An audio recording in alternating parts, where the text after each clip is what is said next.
Hello everyone and welcome back to X-Ranger. Before we begin, I thought it would be interesting if each of you could leave a comment indicating which part of the world you're joining us from. Also, don't forget to like and subscribe if you're enjoying the episodes. Now let's get comfortable, relax and start our program. I never really believed my dad when he told me about what happened to him back in 1972. I mean, who would? Stories about mysterious creatures in the woods always seemed like campfire tales, meant to scare kids. But the look in his eyes when he talked about it, that wasn't fake. Even now, 50 years later, I can still see how his hands would shake slightly whenever he recounted what he saw that day in the mountains. Dad was an experienced hunter. He'd been tracking deer since he was 12 years old, taught by his own father, who knew every trail and animal behavior pattern in those mountains. By the time I was born, he had already spent over 20 years hunting in that region. He wasn't someone who spooked easily, and he definitely wasn't the type to make up stories. It was early November in 1972. Dad had taken a few days off work for his annual deer hunting trip. Usually he'd go with his buddies, but that year everyone had bailed for different reasons, work commitments, family obligations, that kind of stuff. So he decided to go alone. Mom wasn't thrilled about it, but hunting season only came once a year, and Dad wasn't going to miss it. The area he chose was extremely remote, even by his standards. It was deep in the mountains, about a 3-hour hike from where he parked his truck. The place was practically untouched, which meant better chances of finding deer that hadn't been spooked by other hunters. There was something different about that morning, he always began when telling the story. The forest was too quiet. You know how the woods usually have this background noise, birds, small animals rustling around. None of that, just dead silence. Dad had set out before dawn, hiking with his rifle and gear up to a ridgeline where he'd have a good vantage point. By mid-morning, he'd found a spot overlooking a small valley where deer often came to drink from a stream. He settled in, sitting against a pine tree, rifle ready across his lap. Hours passed without seeing anything worth shooting at. Just as he was considering moving to a different location, he spotted movement on the opposite ridge, maybe 300 yards away. At first, I thought it was a bear, he'd say, his voice getting lower, more careful. It made sense, you know. That area had black bears. I remember thinking I should probably be more alert since I didn't want to run into one on my way back. But something wasn't right. Dad kept watching through his scope, curious about the animal's behavior. The creature was moving along the ridgeline, fully visible against the sky. It wasn't on all fours, like a bear would typically be. It was walking upright, on 2 legs, and it stayed that way. I kept waiting for it to drop down on all fours, Dad would say, shaking his head. That's what bears do. They might stand up for a bit to look around or reach something, but they don't walk long distances on their hind legs. But this thing, it just kept walking upright, steady pace, like it knew exactly where it was going. Dad was about 200 yards away at this point, close enough to see clearly through his scope, but not close enough to make out fine details. The creature was large, easily over 7 feet tall by his estimation. It was covered in dark hair or fur, but not like a bear's coat. The hair seemed longer, especially around the shoulders. What really got to him was the way it moved. Not lumbering or awkward like a bear on its hind legs would be, but with purpose. With confidence, each step deliberate and balanced. It moved like a person, but not quite, he'd explain, struggling to find the right words. There was something, I don't know, primitive about it, but intelligent, definitely intelligent. As Dad watched, frozen in place, the creature stopped walking. It reached up toward a branch on a tree, a branch that would have been at least 8 feet off the ground. It seemed to be examining something on the branch, maybe breaking off a piece, though Dad couldn't tell exactly what it was doing from that distance. That's when I knew for certain it wasn't a bear, he'd say. The way it used its hands. Bears don't do that. This thing had hands, not paws. It was manipulating that branch with purpose, like it was looking for something specific. After a minute or so, the creature continued walking along the ridge. Its stride was long and efficient, covering ground quickly. Eventually it crested the ridge and disappeared over the other side. Dad stayed completely still for nearly 20 minutes after it vanished. His heart was pounding so hard he could feel it in his throat. He'd always been skeptical about Bigfoot stories, dismissed them as tall tales from people who'd had too much to drink or wanted attention. But what he'd just seen didn't fit anything he knew about the wildlife in those mountains. I wasn't ready to call it a Bigfoot, he'd tell me. I just knew it wasn't anything I recognized. And whatever it was, I didn't want to run into it up close. When he finally got up, his legs were shaky. He abandoned his hunting spot and began making his way back down the mountain, constantly scanning the trees around him. Every sound made him jump. A falling branch nearly gave him a heart attack. He kept his rifle ready, though he wasn't sure it would do much good against whatever that thing was. The 3-hour hike back to his truck became 5 hours because he kept stopping to listen and look around. By the time he reached his vehicle, the sun was setting. He threw his gear in the back and got out of there as fast as he could. For weeks afterward, Dad couldn't sleep properly. He'd wake up in the middle of the night, convinced he'd heard something outside our house. Mum said he'd sit up suddenly, wide-eyed, listening intently before getting up to check the locks on all the doors and windows. The most convincing part of Dad's story, at least for me, was what happened next. Despite being an avid hunter who lived for deer season, he never went back to that part of the mountains again. Not once in all the years that followed. He'd drive an extra 2 hours to hunt in completely different areas rather than go anywhere near that ridge. Some places aren't meant for us, he'd say, whenever I asked why we never hunted there. That's their territory, not ours. What makes this all even more interesting is the timing. Dad's encounter happened in 1972, years before Bigfoot became a mainstream cultural phenomenon. This wasn't during the height of Bigfoot mania, when everyone was claiming sightings after watching documentaries or reading sensationalized stories. Back then, especially in our rural area, Bigfoot wasn't something people talked about much. It wasn't until the late 70s and early 80s that reports of similar sightings started coming from that region of the mountains. By then, Dad would just quietly nod when he heard those stories on the local news or from other hunters at the store. He never publicly shared his experience or jumped on the Bigfoot bandwagon. In fact, he rarely talked about it outside our immediate family.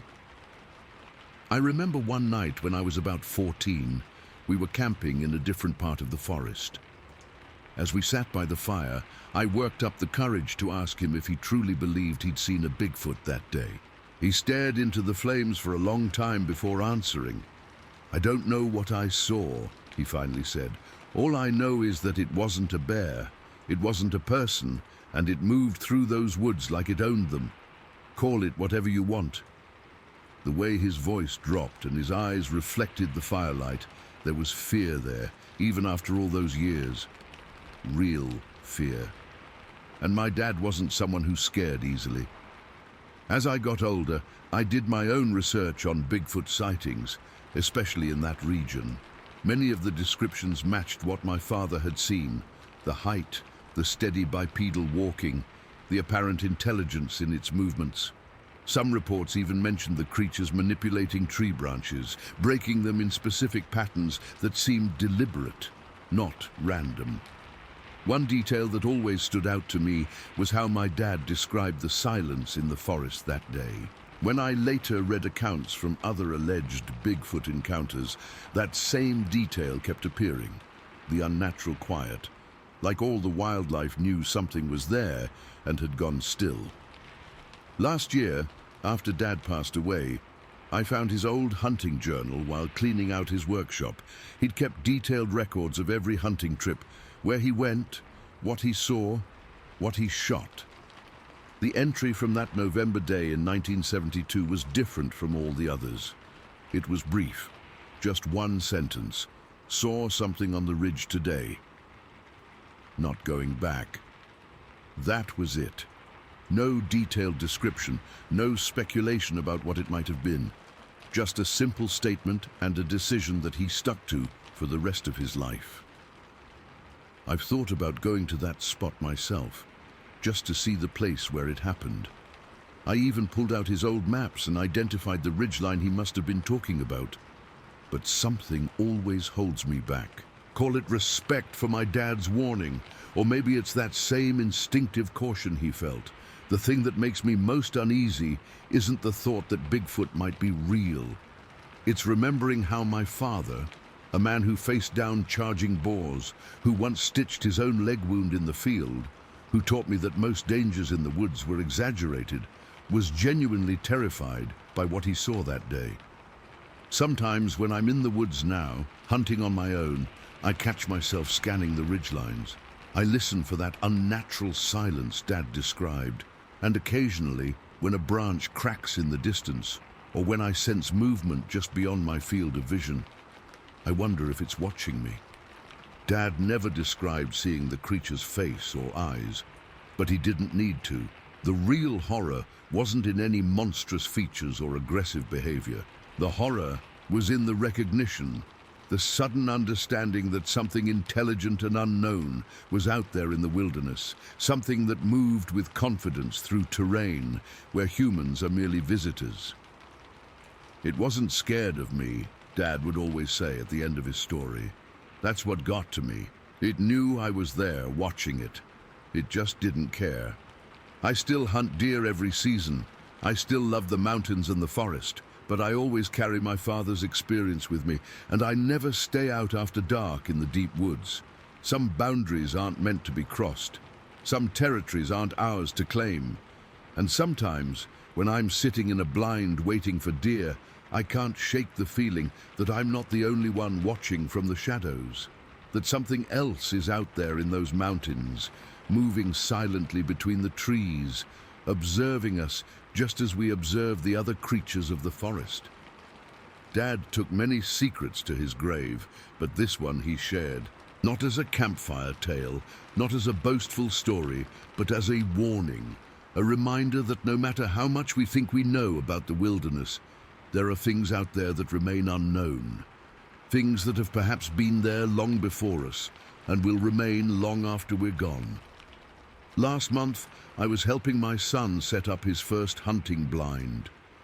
He's 11 now, about the age I was when Dad first told me about what happened in 1972. As we worked, my boy asked me if I believed in monsters. I thought about my father's steady hands that could field dress a deer in minutes but would tremble when he talked about that day. I thought about the decades he spent avoiding that one part of the mountains. There are no monsters, I told my son, securing the blind support pole, but there are things we don't understand yet. And sometimes it's better to respect their space. He seemed satisfied with that answer. As we finished setting up the blind, I glanced toward the distant ridgeline, visible through the trees. For just a second, I thought I saw movement along the crest. Something large moving with that same deliberate, upright gait my father had described. But it was probably just the wind moving the branches. Probably. I turned back to my son and suggested we pack up and head home before dark. Some stories don't need to be repeated firsthand. Some experiences are better left as warnings passed down, not relived. Whatever my father saw that day in 1972 is still out there, walking those ridgelines, and some boundaries are better left uncrossed. Story 2. The thing in the tractor headlights. I've never really told this story to many people. Most folks don't believe me when I do, and honestly, I've gotten tired of the eye rolls and awkward laughs. But what happened that September evening in 1967 is burned into my memory like a brand. I was only 7 years old, but some things you just don't forget, no matter how much time passes. We lived in Churchland, a tiny spot on the map in Davidson County, North Carolina. It was rural farming country, the kind of place where everybody knew everybody. and most families had been there for generations. My daddy was a tobacco farmer, just like his daddy before him. That was just how life was back then. September meant tobacco harvesting season, and in 1967, we'd had a good crop. I remember because Daddy had been in a better mood than usual that whole month. Farming was tough, and a good harvest meant we might actually have a little extra money that winter. That particular day had been long. Up before sunrise, everyone pitching in. Even at 7 years old, I had my chores. My older sister was 13, and she and her friends had been helping with the tobacco all day. I mostly just tried to stay out of the way and did whatever small tasks Daddy gave me. It was getting dark by the time we finished for the day. The sun had already dipped below the tree line, leaving that purplish-gray light that comes right before true nightfall. Daddy was driving our old Ford tractor back to the barn, pulling a trailer piled high with tobacco leaves. My sister and her 2 friends, girls from down the road, were sitting on top of the load in the trailer, laughing about something. I was perched on Daddy's lap, right there in the driver's seat. I loved riding on the tractor with him. He was a big man, about 5'11", with strong, work-worn hands that made me feel safe. The tractor's headlights cut through the growing darkness, illuminating the dirt road that led from our fields back to the barn. On the right side of the road was dense woods that ran behind our barn and property. On the left, more woods, though not quite as thick. The road itself was just packed dirt and gravel, barely wide enough for 2 vehicles to pass each other.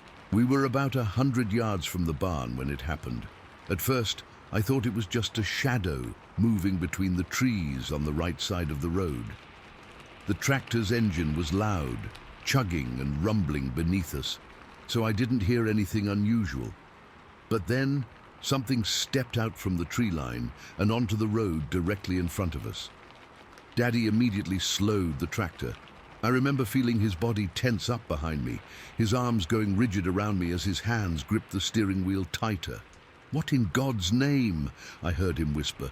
What stood in our headlights wasn't anything I'd ever seen before or since. At first glance, you might have thought it was a person. It stood upright on 2 legs like a human, but no person is that big. This thing was enormous, towering over what a normal man would be. Daddy was a tall man himself, but this creature had to be at least 7 or 8 feet tall, maybe more. And it wasn't just tall, it was massive, with broad shoulders and a thick, powerful build. The tractor's headlights illuminated it clearly, and that's when I noticed its face. That's what has haunted me most all these years. Its face was almost human. Not completely, but enough that it felt wrong somehow. The skin on its face was lighter than the rest of it, almost a pale tan compared to the dark, matted hair that covered its body. That hair, or fur, I guess, was dark brown or black and seemed to hang in shaggy layers all over it. But those eyes, they were large, deep-set under a prominent brow ridge, and they were looking right at us. The tractor had almost come to a complete stop by then. I could hear my sister and her friends behind us, their laughter cutting off abruptly. Someone, I think it was my sister, let out a small, choked sound, not quite a scream. The thing just stood there in the road, fully illuminated by our headlights, staring directly at us. It didn't make any aggressive moves. It didn't roar or beat its chest or do any of those things you see in monster movies. It just looked at us, calmly, studying us almost. That was the most terrifying part. It wasn't acting like a scared animal that had accidentally crossed our path. It was too deliberate, too aware, like it was sizing us up or making some kind of decision. I don't know how long we all sat frozen like that, probably only seconds, but it felt like forever. I couldn't breathe, couldn't move. I just stared back into those eyes and felt something primal inside me, some deep-down instinct screaming that I was in the presence of something that shouldn't exist. Then, without any hurry, the creature turned slightly and took one enormous stride across the rest of the dirt road. Just one step, and it was already at the tree line on the left side. Its movement was smooth, not awkward or lumbering like you might expect from something so large. It moved with purpose, with an eerie grace that made it all the more unsettling. With one last look back at us over its shoulder, I swear I'll never forget that moment. It stepped into the trees and vanished into the darkness of the forest. The moment it disappeared, Daddy snapped into action. He stopped the tractor completely, set the brake, and practically lifted me off his lap, setting me down on the tractor seat. "Stay here," he said firmly, his voice tight with something I couldn't quite identify. Not quite fear, but not normal either. "Don't move!" He jumped down from the tractor and started running toward where the creature had entered the woods. I remember being terrified he would disappear too, and I almost called out to him to stop, but my voice wouldn't work. My sister scrambled down from the trailer and came up to the tractor, climbing up to sit next to me. She put her arm around me, but I could feel her trembling. Her friends stayed huddled on the tobacco pile, too scared to move. "What was that thing?" one of them whispered. Nobody answered. We just sat there in the humming silence, the tractor engine idling, waiting for Daddy to come back. It couldn't have been more than 5 minutes, though it felt much longer. When Daddy finally emerged from the edge of the woods, he looked different. His face was pale, and he moved slowly back to the tractor, constantly glancing over his shoulder toward the forest. When he climbed back onto the tractor, I noticed his hands were shaking slightly. Daddy's hands never shook. He was the steadiest person I knew. "Did you see where it went?" My sister asked him. He didn't answer right away. He just pulled me back onto his lap, put the tractor in gear, and started driving again, faster than before. "Daddy?" I remember asking, my voice small. "We need to get back to the house," was all he said. The rest of the short drive to the barn was silent, except for the rumble of the tractor engine. My sister's friends were completely quiet in the trailer behind us. When we reached the barn, Daddy didn't even bother unloading the tobacco like he normally would have. He just told my sister's friends that they needed to go home, and he'd drive them himself right now. I remember standing in the barnyard, watching as Daddy loaded the girls into our old pickup truck. My sister stood beside me, her arm still around my shoulders. "What did you see?" I asked her, my voice barely above a whisper. She shook her head slightly. "I don't know," she said, "but it was looking right at us. Right at us, like it knew who we were." Daddy drove my sister's friends home while we waited with Mama in the house. When he got back, I expected him to explain what had happened, to tell us it was just a bear or maybe even a person playing a prank. But he didn't. That night, after I was supposed to be asleep, I crept halfway down the stairs and listened to my parents talking in the kitchen. Their voices were low, serious in a way I wasn't used to hearing. "I've never seen anything like it, Margaret," Daddy was saying. His voice sounded strange, strained. "It wasn't a bear. It wasn't a man. I don't know what it was." "Did you find anything in the woods?" Mama asked. "No tracks I could see in the dark, but..." He paused, and I leaned further over the stair railing to hear better. When I went in after it, I could smell something. Like a wild animal, but different, stronger. And I swear I could feel it watching me from somewhere in those trees. "You think it's still out there?" Mama's voice had that tight quality it got when she was trying not to sound scared. "I don't know, but I'm keeping the rifle by the door tonight." I crept back up to bed after that, pulling the covers up to my chin and staring out my window at the dark tree line beyond our fields. I didn't sleep much that night. The next day, Daddy went back to the spot with some of the men from neighboring farms. They searched the woods for hours, but found nothing conclusive, just some broken branches high up that Daddy said no normal man could reach, and what might have been large footprints, though the ground was too hard in most places to show clear tracks. For weeks afterward, Daddy kept that rifle by the door. He wouldn't let me play near the edge of the woods anymore. and he started driving me to and from the school bus stop instead of letting me walk those few hundred yards alone like I had before. The strangest part came about a month later. A man from the university in Raleigh showed up at our house, asking questions about any unusual sightings in the area. Daddy sent me to my room before they talked, but I overheard bits and pieces. The man mentioned other reports from counties nearby, showed Daddy some papers that made him go quiet. After that, Daddy never wanted to talk about what we saw. If I brought it up, he'd change the subject or just say, "Some things are better left alone." My sister was the same way. It was like they both decided it was better to pretend it never happened. But I couldn't forget. How do you forget eyes like that looking into you like they knew something you didn't? Over the years, I've read about Bigfoot sightings and similar creatures. Some descriptions match what we saw that evening: the height, the build, the somewhat human face with the rest of the body covered in dark hair. But reading about it is different from seeing it right there in front of you, caught in the headlights, close enough that you could see its chest move as it breathed. I'm 57 years old now. I've got kids of my own, grown and moved away. I never told them this story when they were little. Didn't want to frighten them or make them think their mother was crazy. Daddy passed away 15 years ago, taking whatever else he knew about that night to his grave. My sister lives out in California now and hasn't been back to North Carolina in over a decade. When I called her last year and finally tried to talk about it, she cut me off.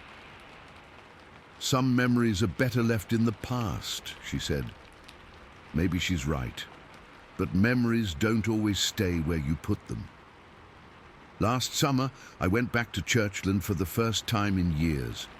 Our old farm had been sold long ago, split up into smaller parcels.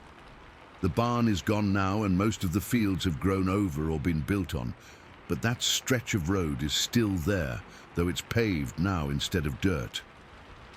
I parked my car and stood there for a long time, staring at the spot where it happened. The woods are still thick on both sides, though they've been pushed back a bit by development. Standing there, I felt 7 years old again, sitting on my daddy's lap as something impossible stepped out of the trees. I don't know what we saw that night. I've run through all the possibilities over the years. A very tall man in some kind of costume, a bear that somehow looked different in the headlights, a figment of my childhood imagination that somehow infected everyone else's memories too. None of those explanations feel right. What I do know is that I've never felt completely safe in the woods since then. I always have this sense that I'm being watched, that something is evaluating me from just beyond the tree line. Maybe that's just the leftover fear of a 7-year-old girl who saw something her mind couldn't process, or maybe it's something else. Sometimes I wonder if it's still out there, or others like it. Still walking through the forests of North Carolina, occasionally crossing paths with people who, like us, aren't sure afterward if they should talk about what they saw. I wonder if it remembers us, the way we remember it. If somewhere in those woods there's a creature that still recalls the night it stepped into the headlights of a tractor and stared into the eyes of a frightened little girl. And sometimes on nights when the wind blows just right through the trees outside my bedroom window, I swear I can smell that wild, musky odor my father described. It makes me get up and check that my doors are locked, even though I know deep down that locks probably wouldn't matter. Not to something like that. Story 3. The screaming thing in the pines. I've always considered myself a pretty rational guy. Not the type to get spooked easily or believe in monsters lurking in the dark. But what happened that night about 8 months ago, I still can't explain it. I've gone over it in my head thousands of times, trying to make sense of what I saw and heard, but I can't find any explanation that fits. And trust me, I've tried. It was just after 11 at night. I remember checking my phone as I left my house, 11:08 p.m. to be exact. My friend lives across the street from me, though street is a bit of an exaggeration for where we are. We're in a rural area, with large properties and lots of open space between houses. My place and his are separated by an open field with a small section of pine trees on one side. Not deep woods or anything, just a cluster of maybe 30 or 40 tall pines grouped together. Walking between our houses takes about 15 minutes, and I've done it hundreds of times. I know every bump in that field, every fence post, every tree. I could probably walk it blindfolded. So when something looked different that night, I noticed immediately. I decided to walk instead of drive because it was a nice night. Clear sky, almost full moon, just cool enough to be comfortable with a light jacket. Plus, I'd had a couple beers already and figured the fresh air would do me good. We were planning to hang out, play some video games. Nothing special, just a normal Friday night. I was about 3/4 of the way across the field when I saw it. Something standing near the edge of the pine trees. At first, my brain tried to make sense of it in the most logical way possible.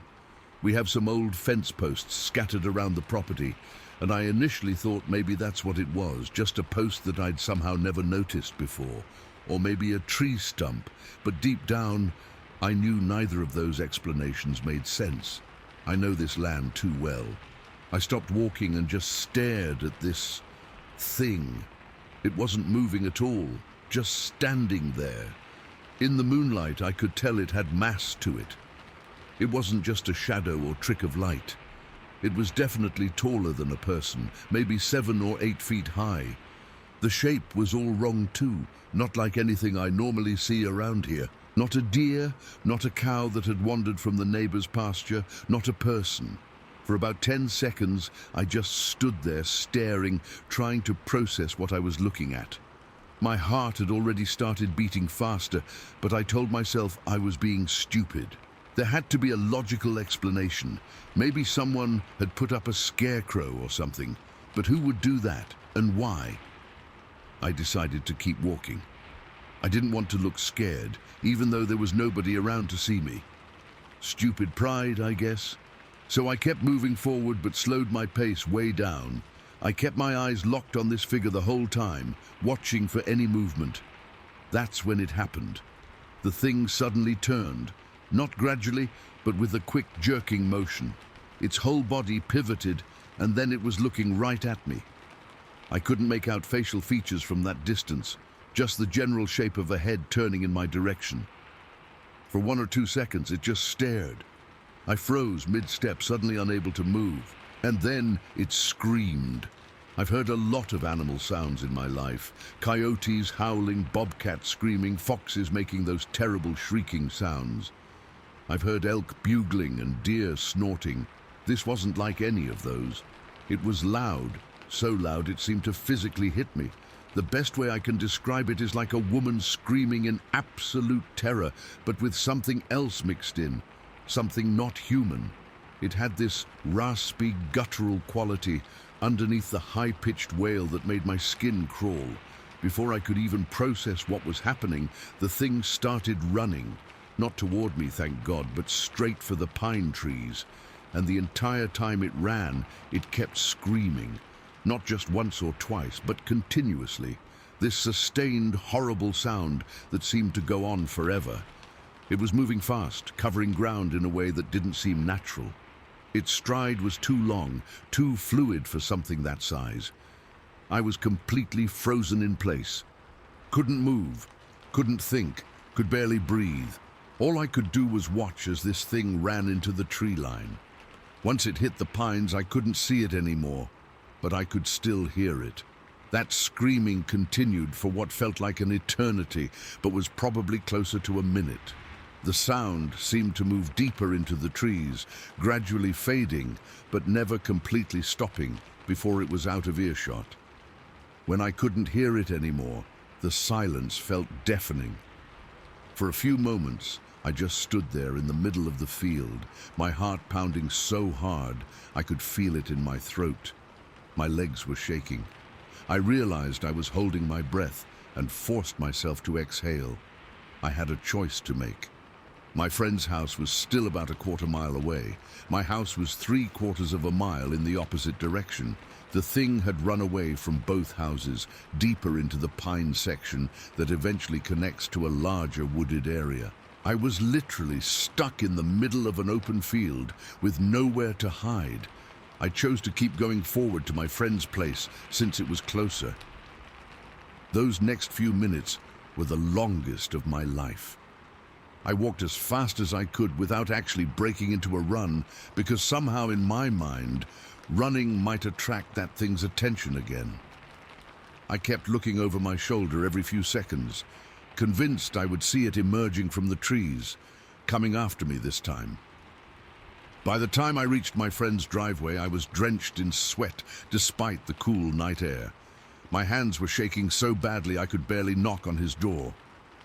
When he opened it, he immediately knew something was wrong. Apparently, I looked like I'd seen a ghost. I tried to explain what happened, but it came out all jumbled. He thought I was messing with him at first, but then realized I was genuinely terrified. We went inside, locked the doors, and he got me a glass of water. After I calmed down a bit, I told him the whole story. He was skeptical, of course, suggested it might have been a deer or even a person playing a prank, but he knows me well enough to know I wouldn't make something like this up or get this freaked out over nothing. We decided to call the county sheriff just to report it in case someone else had seen something similar. The deputy who took the call was polite but dismissive. He asked if I'd been drinking. I admitted to the couple of beers and said they'd send a patrol car to drive by the area. I knew they thought it was just some drunk guy seeing things, and I couldn't really blame them.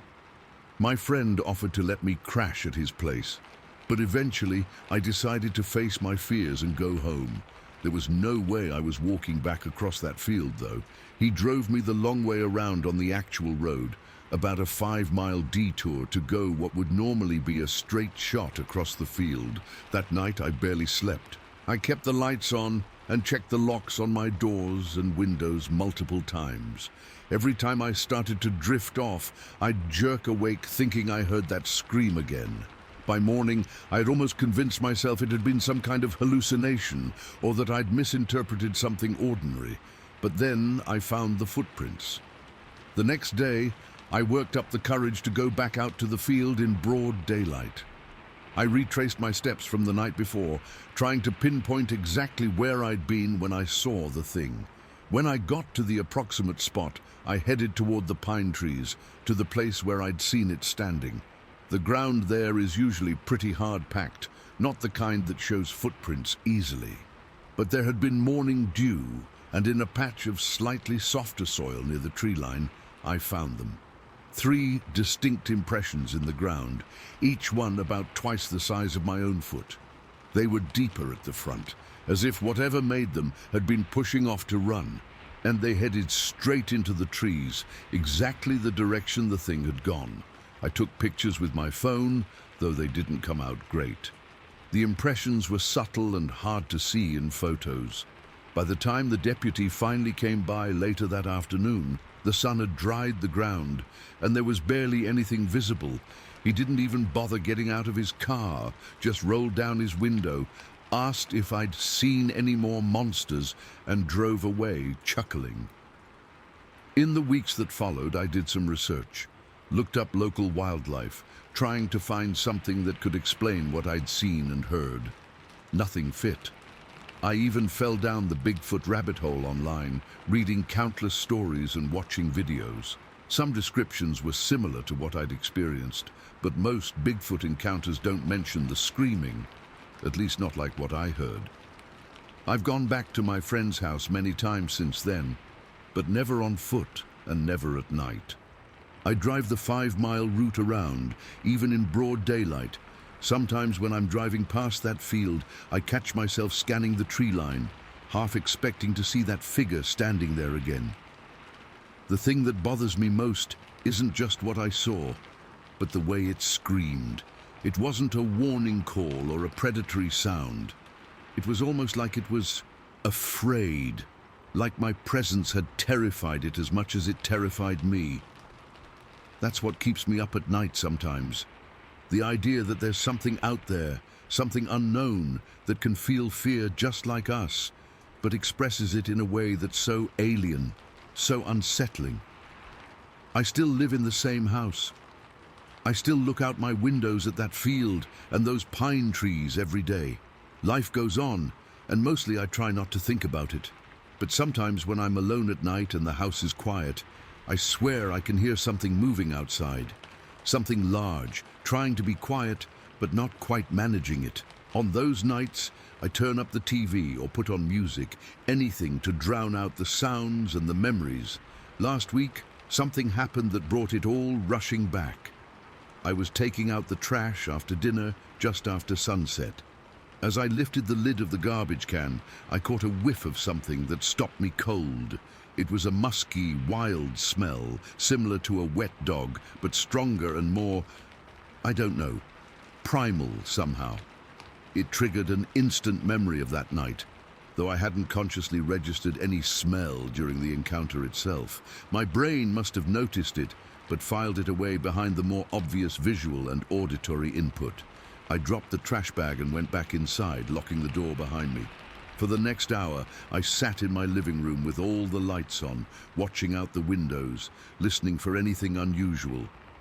Nothing happened but that smell. I know it wasn't just my imagination.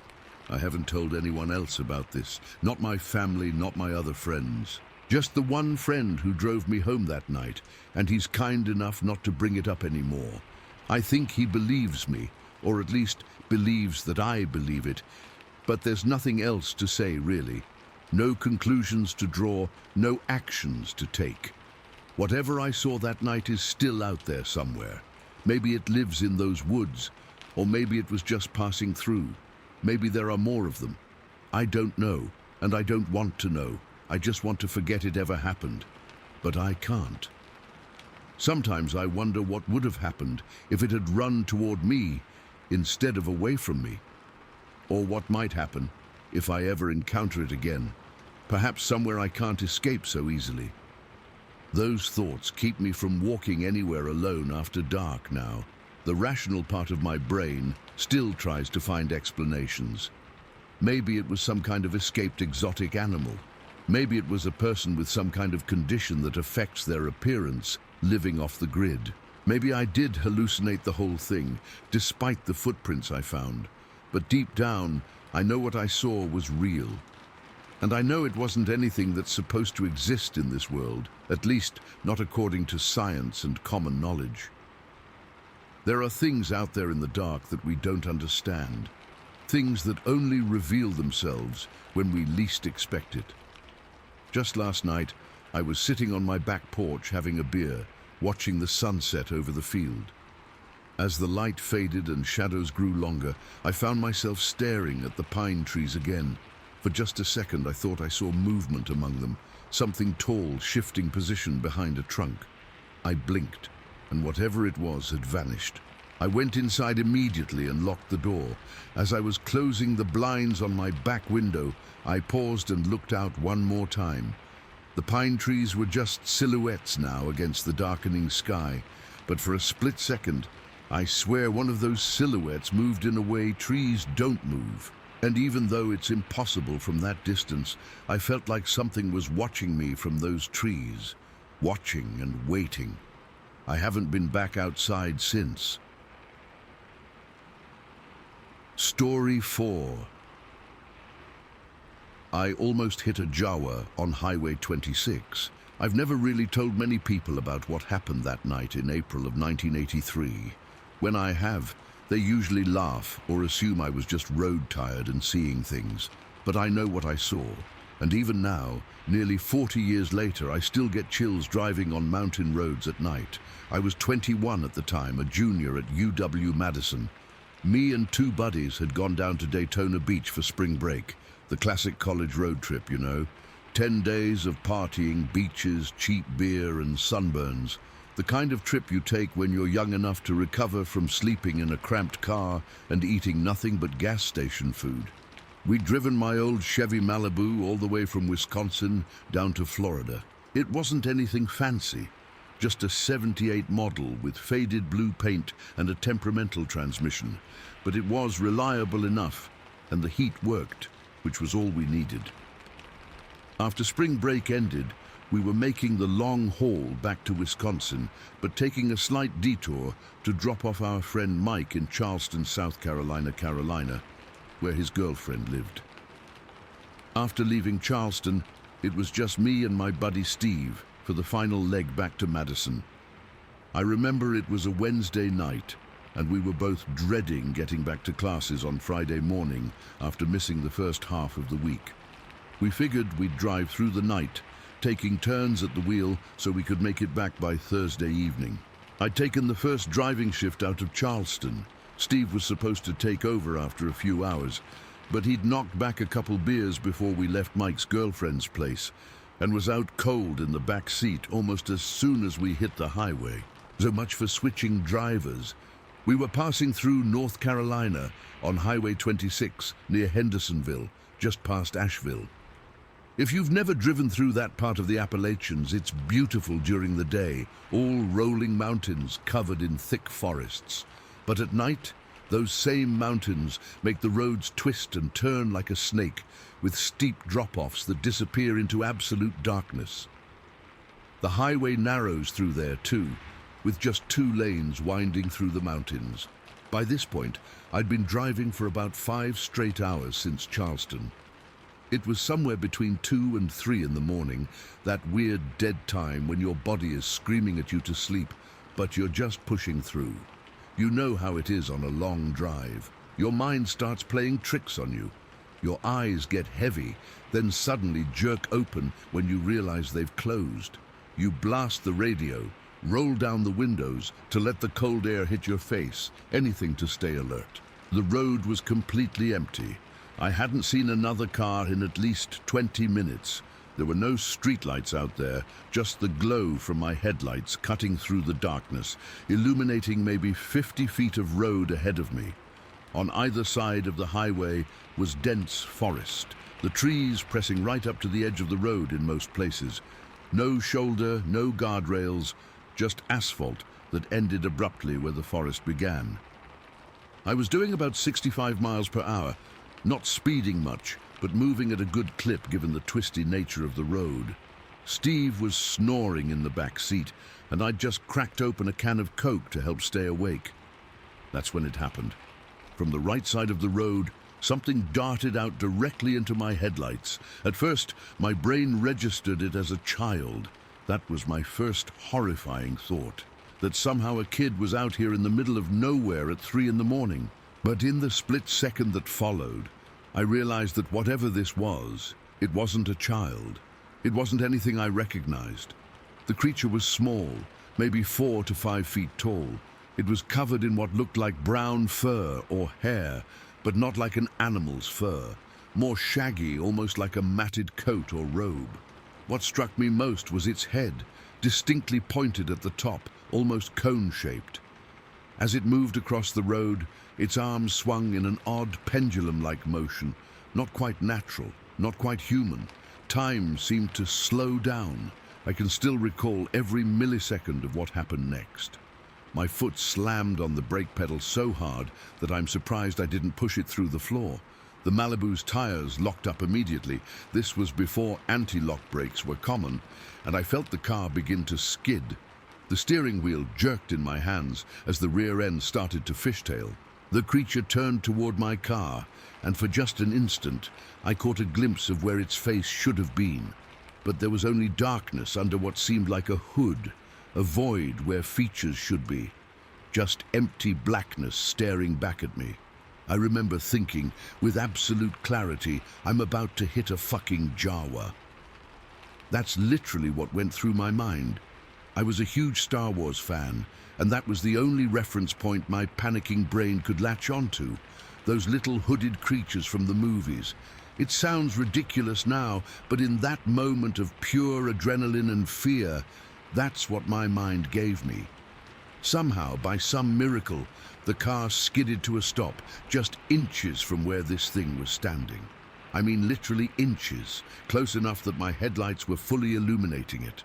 For a heartbeat, it just stood there, perfectly still, in the middle of the lane. Then it turned, not like a person turns, but with a weird mechanical pivot of its entire body, and continued across the road, disappearing into the darkness of the trees on the other side.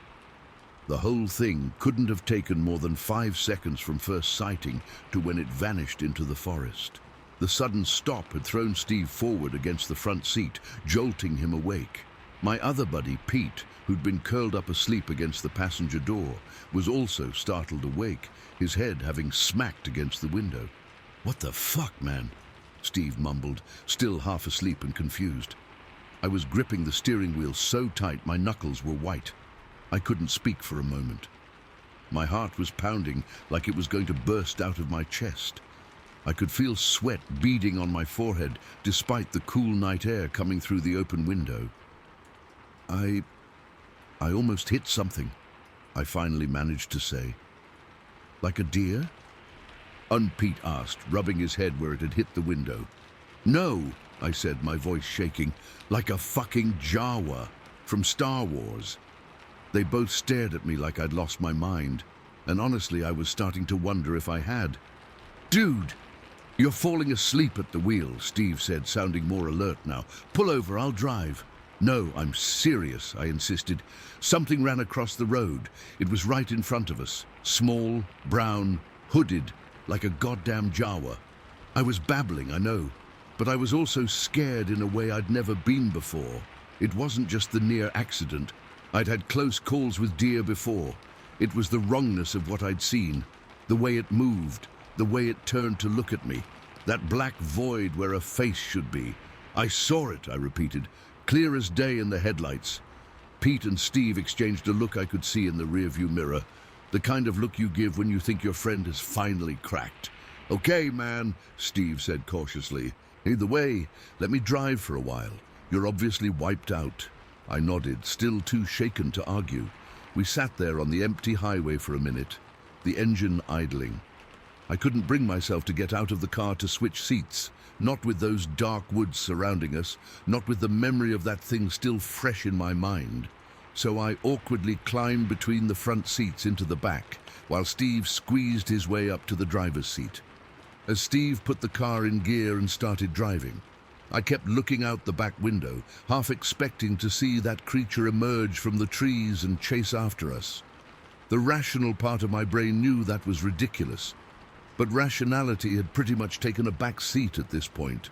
"So what exactly did you see?" Pete asked after a few minutes, turning around to face me from the passenger seat. He seemed genuinely curious, not just humoring me. I tried to describe it as best I could. The height, the brown covering that looked like a robe or cloak, the pointed head, the swinging arms, the way it moved. The more I talked, the more I realized how impossible it sounded, but I also knew what I'd seen. "Maybe it was just some homeless dude in a poncho?" Steve suggested, keeping his eyes on the road. "At 3 in the morning in the middle of nowhere," I countered. "Could have been a bear cub standing up," Pete offered. I shook my head. It wasn't walking on all fours before I saw it. It was upright the whole time, walking like a person. And it had arms, not front legs, long arms. "Well, what about a monkey?" Steve said. "Maybe it escaped from a zoo or something. In the mountains of North Carolina, and it was bigger than a monkey," I said, "and wearing what looked like a cloak." They kept throwing theories at me, a kid playing a prank, a large owl that my tired brain misinterpreted, even a hallucination from road fatigue. None of them fit what I'd seen. Eventually, they stopped asking, and the car fell silent except for the radio playing softly in the background. I couldn't sleep, though. Every time I closed my eyes, I saw that thing standing in our headlights, that black void where its face should be staring back at me. We stopped for gas about an hour later at an all-night station. While Steve filled the tank, I went inside to get more caffeine. The fluorescent lights of the convenience store felt harsh after hours in the dark car, but also reassuring, normal everyday reality asserting itself. The guy behind the counter was an older man with a grey beard, probably in his 60s. He didn't look up from his newspaper when I came in, just gave a gruff morning, even though it was still dark outside. I grabbed a Coke from the cooler and some chips, then hesitated at the counter. I don't know why, but I suddenly felt the need to ask to see if maybe I wasn't crazy. "Hey, this might sound weird," I started, "but have you ever heard of people seeing strange things on Highway 26, like small creatures crossing the road at night?" The clerk looked up from his paper, studying my face for a moment. "You see something out there, son?" His tone wasn't mocking, which surprised me. If anything, he sounded cautious, like he was carefully choosing his words. "Maybe," I replied. "Something small, with a brown cloak or covering." Pointed head. He set his paper down completely now, which somehow made me even more uneasy. "Whereabouts on 26? "Just past Asheville, near Hendersonville." He nodded slowly. "That stretch has stories. Not many talk about them openly.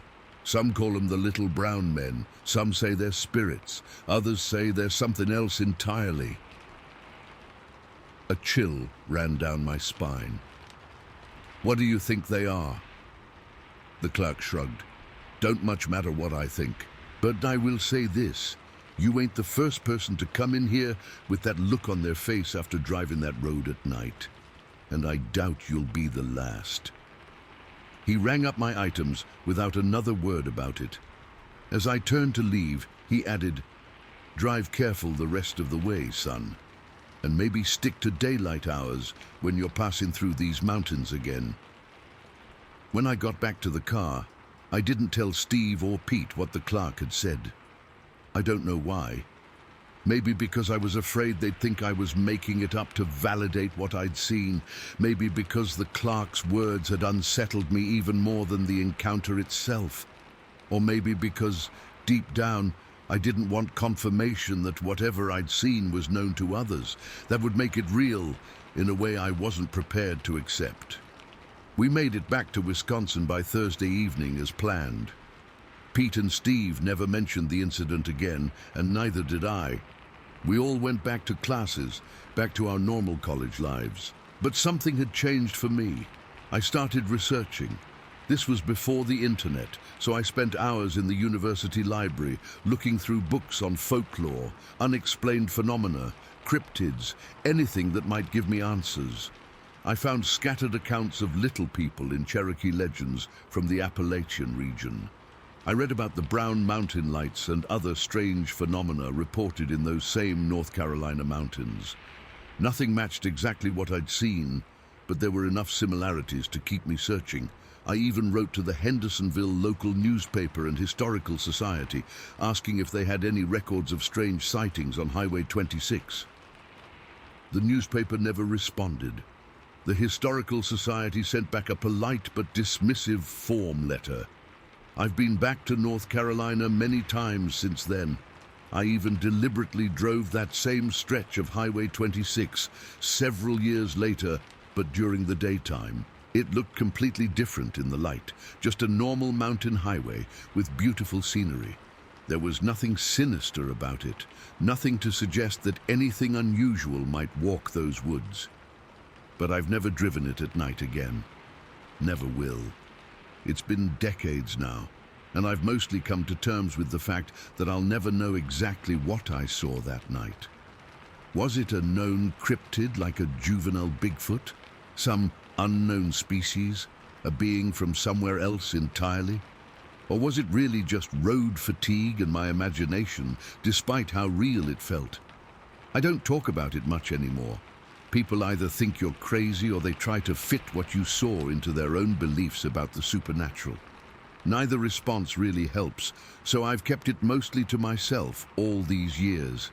But I still think about it sometimes, especially when I'm driving on dark roads at night. I find myself scanning the tree line more carefully than most people would. And whenever I'm watching Star Wars and those Jawas come on screen, I get a jolt of recognition that takes me right back to that moment on Highway 26. The weirdest thing happened just last week, though, and that's actually why I'm finally writing this all down. I was cleaning out some old boxes in my attic and found the journal I kept sporadically during college. I'd completely forgotten about it. Flipping through it, I found my entry from the day after that night drive through North Carolina. What shocked me wasn't my description of the event. That was pretty much as I remember it. What got to me was the crude drawing I'd made in the margin of the page. Just a simple sketch of what I'd seen, drawn by a 21-year-old version of myself who was still processing the experience. Looking at that drawing now, with adult eyes and decades of distance, I realized something that sent ice through my veins. What I drew doesn't really look like a Jawa from Star Wars. Not really. The proportions are wrong, the posture different. It looks like the juvenile form of something else entirely. Something that, when fully grown, walks upright through mountain forests on two legs. Something that some people spend their whole lives trying to prove exists. I still have that journal page. I look at it sometimes and wonder. And on dark nights, I still check my rearview mirror more often than I need to, half expecting to see a small, hooded figure standing in the middle of the road behind me, watching me drive away. Story 5. Number sign. What did we see that morning? I've told this story maybe 5 or 6 times in my life, and every time I do, people give me this look. You know the one, that half-smile, raised eyebrow look that says, "Yeah, right," without actually saying it. I get it. I'd probably do the same thing if someone told me this story. But I know what I saw. More importantly, my dad saw it too, and he's the most level-headed person I know. He's not the type to make things up or exaggerate, so when even he couldn't explain what we both witnessed that morning, I knew it was something different. This happened about 3 years ago. Dad and I had been camping in the national forest for the weekend, just the two of us, like we've done since I was a kid. We're not hardcore survivalists or anything. We had a decent tent, sleeping bags, a cooler full of food and beer, the usual stuff. We'd spent 2 days fishing, hiking, sitting around the campfire, talking about nothing important. It was nice, just getting away from everything for a while. We'd packed up early that last morning. Dad always likes to get an early start, heading home, beat the traffic and have time to unpack and clean all the gear before going back to work the next day. It was probably around 7 in the morning, still that cool, misty part of the day, where the sun hasn't burned off all the fog yet. We were both starving since we'd only had coffee at the campsite, so we decided to stop at this little diner we always pass on the way out of the forest. They make these amazing biscuits with gravy that are worth the extra 20 minutes. So we're driving along this 2-lane road that winds through the forest. It's not a major highway or anything, just a rural road that connects the campgrounds to the nearest town. Tall pines on both sides, the occasional clearing or service road branching off. We hadn't passed another car in at least 15 minutes. It was just us, the road, and the forest surrounding us. We were talking about the fish Dad had caught the day before, a decent-sized rainbow trout that we'd had for dinner. I was giving him a hard time because I'd been the one to actually land most of the fish on the trip, normal stuff. The radio was playing some classic rock station, not too loud. I remember feeling good, relaxed, a little tired from sleeping on the ground for 2 nights, but generally in a great mood. That's when it happened. I saw it first. Movement from the right side of the road up ahead, maybe 30 yards in front of us. Something coming out of the trees and stepping onto the pavement. At first, my brain tried to make sense of it in a normal way. You know how your mind immediately tries to fit things into categories you understand? I thought maybe it was a deer crossing the road. We see them all the time on that stretch. But even from that distance, I could tell this was much too big for a deer. My next thought was maybe a bear, but as it moved further into the road, that didn't fit either. This thing was upright, walking on 2 legs. "Dad," I said, my voice coming out strange and tight. "I see it," he replied, already slowing the truck down. As we got closer, the thing stopped right in the middle of the road, It just stood there, completely still, facing us. We were maybe 20 yards away now, close enough to get a better look, but still far enough that some details were hard to make out. The first thing that struck me was its size. It was huge, tall, and solid. There was a speed limit sign on the side of the road near where it stood, one of those standard 35 miles per hour signs on a metal post. This thing was considerably taller than that sign, which would put it at least at 7 feet, probably taller. And it was broad, not fat, but wide and substantial through the shoulders and chest. The second thing I noticed was the way it was standing, completely upright, but not awkward or unnatural like a bear would look on its hind legs. It stood like a person stands, balanced and comfortable on 2 feet, with its arms hanging at its sides. Dad had slowed the truck to about 5 miles per hour, and we were just creeping forward now. Neither of us said anything. I remember my heart starting to pound in my chest. My mouth had gone completely dry. Then the thing moved again. It turned its head, just its head, not its whole body, and looked directly at our truck. It was a quick, deliberate movement, almost like it had suddenly become aware that we were watching it. There was something so unnerving about that movement, so conscious and calculating, not animal-like at all.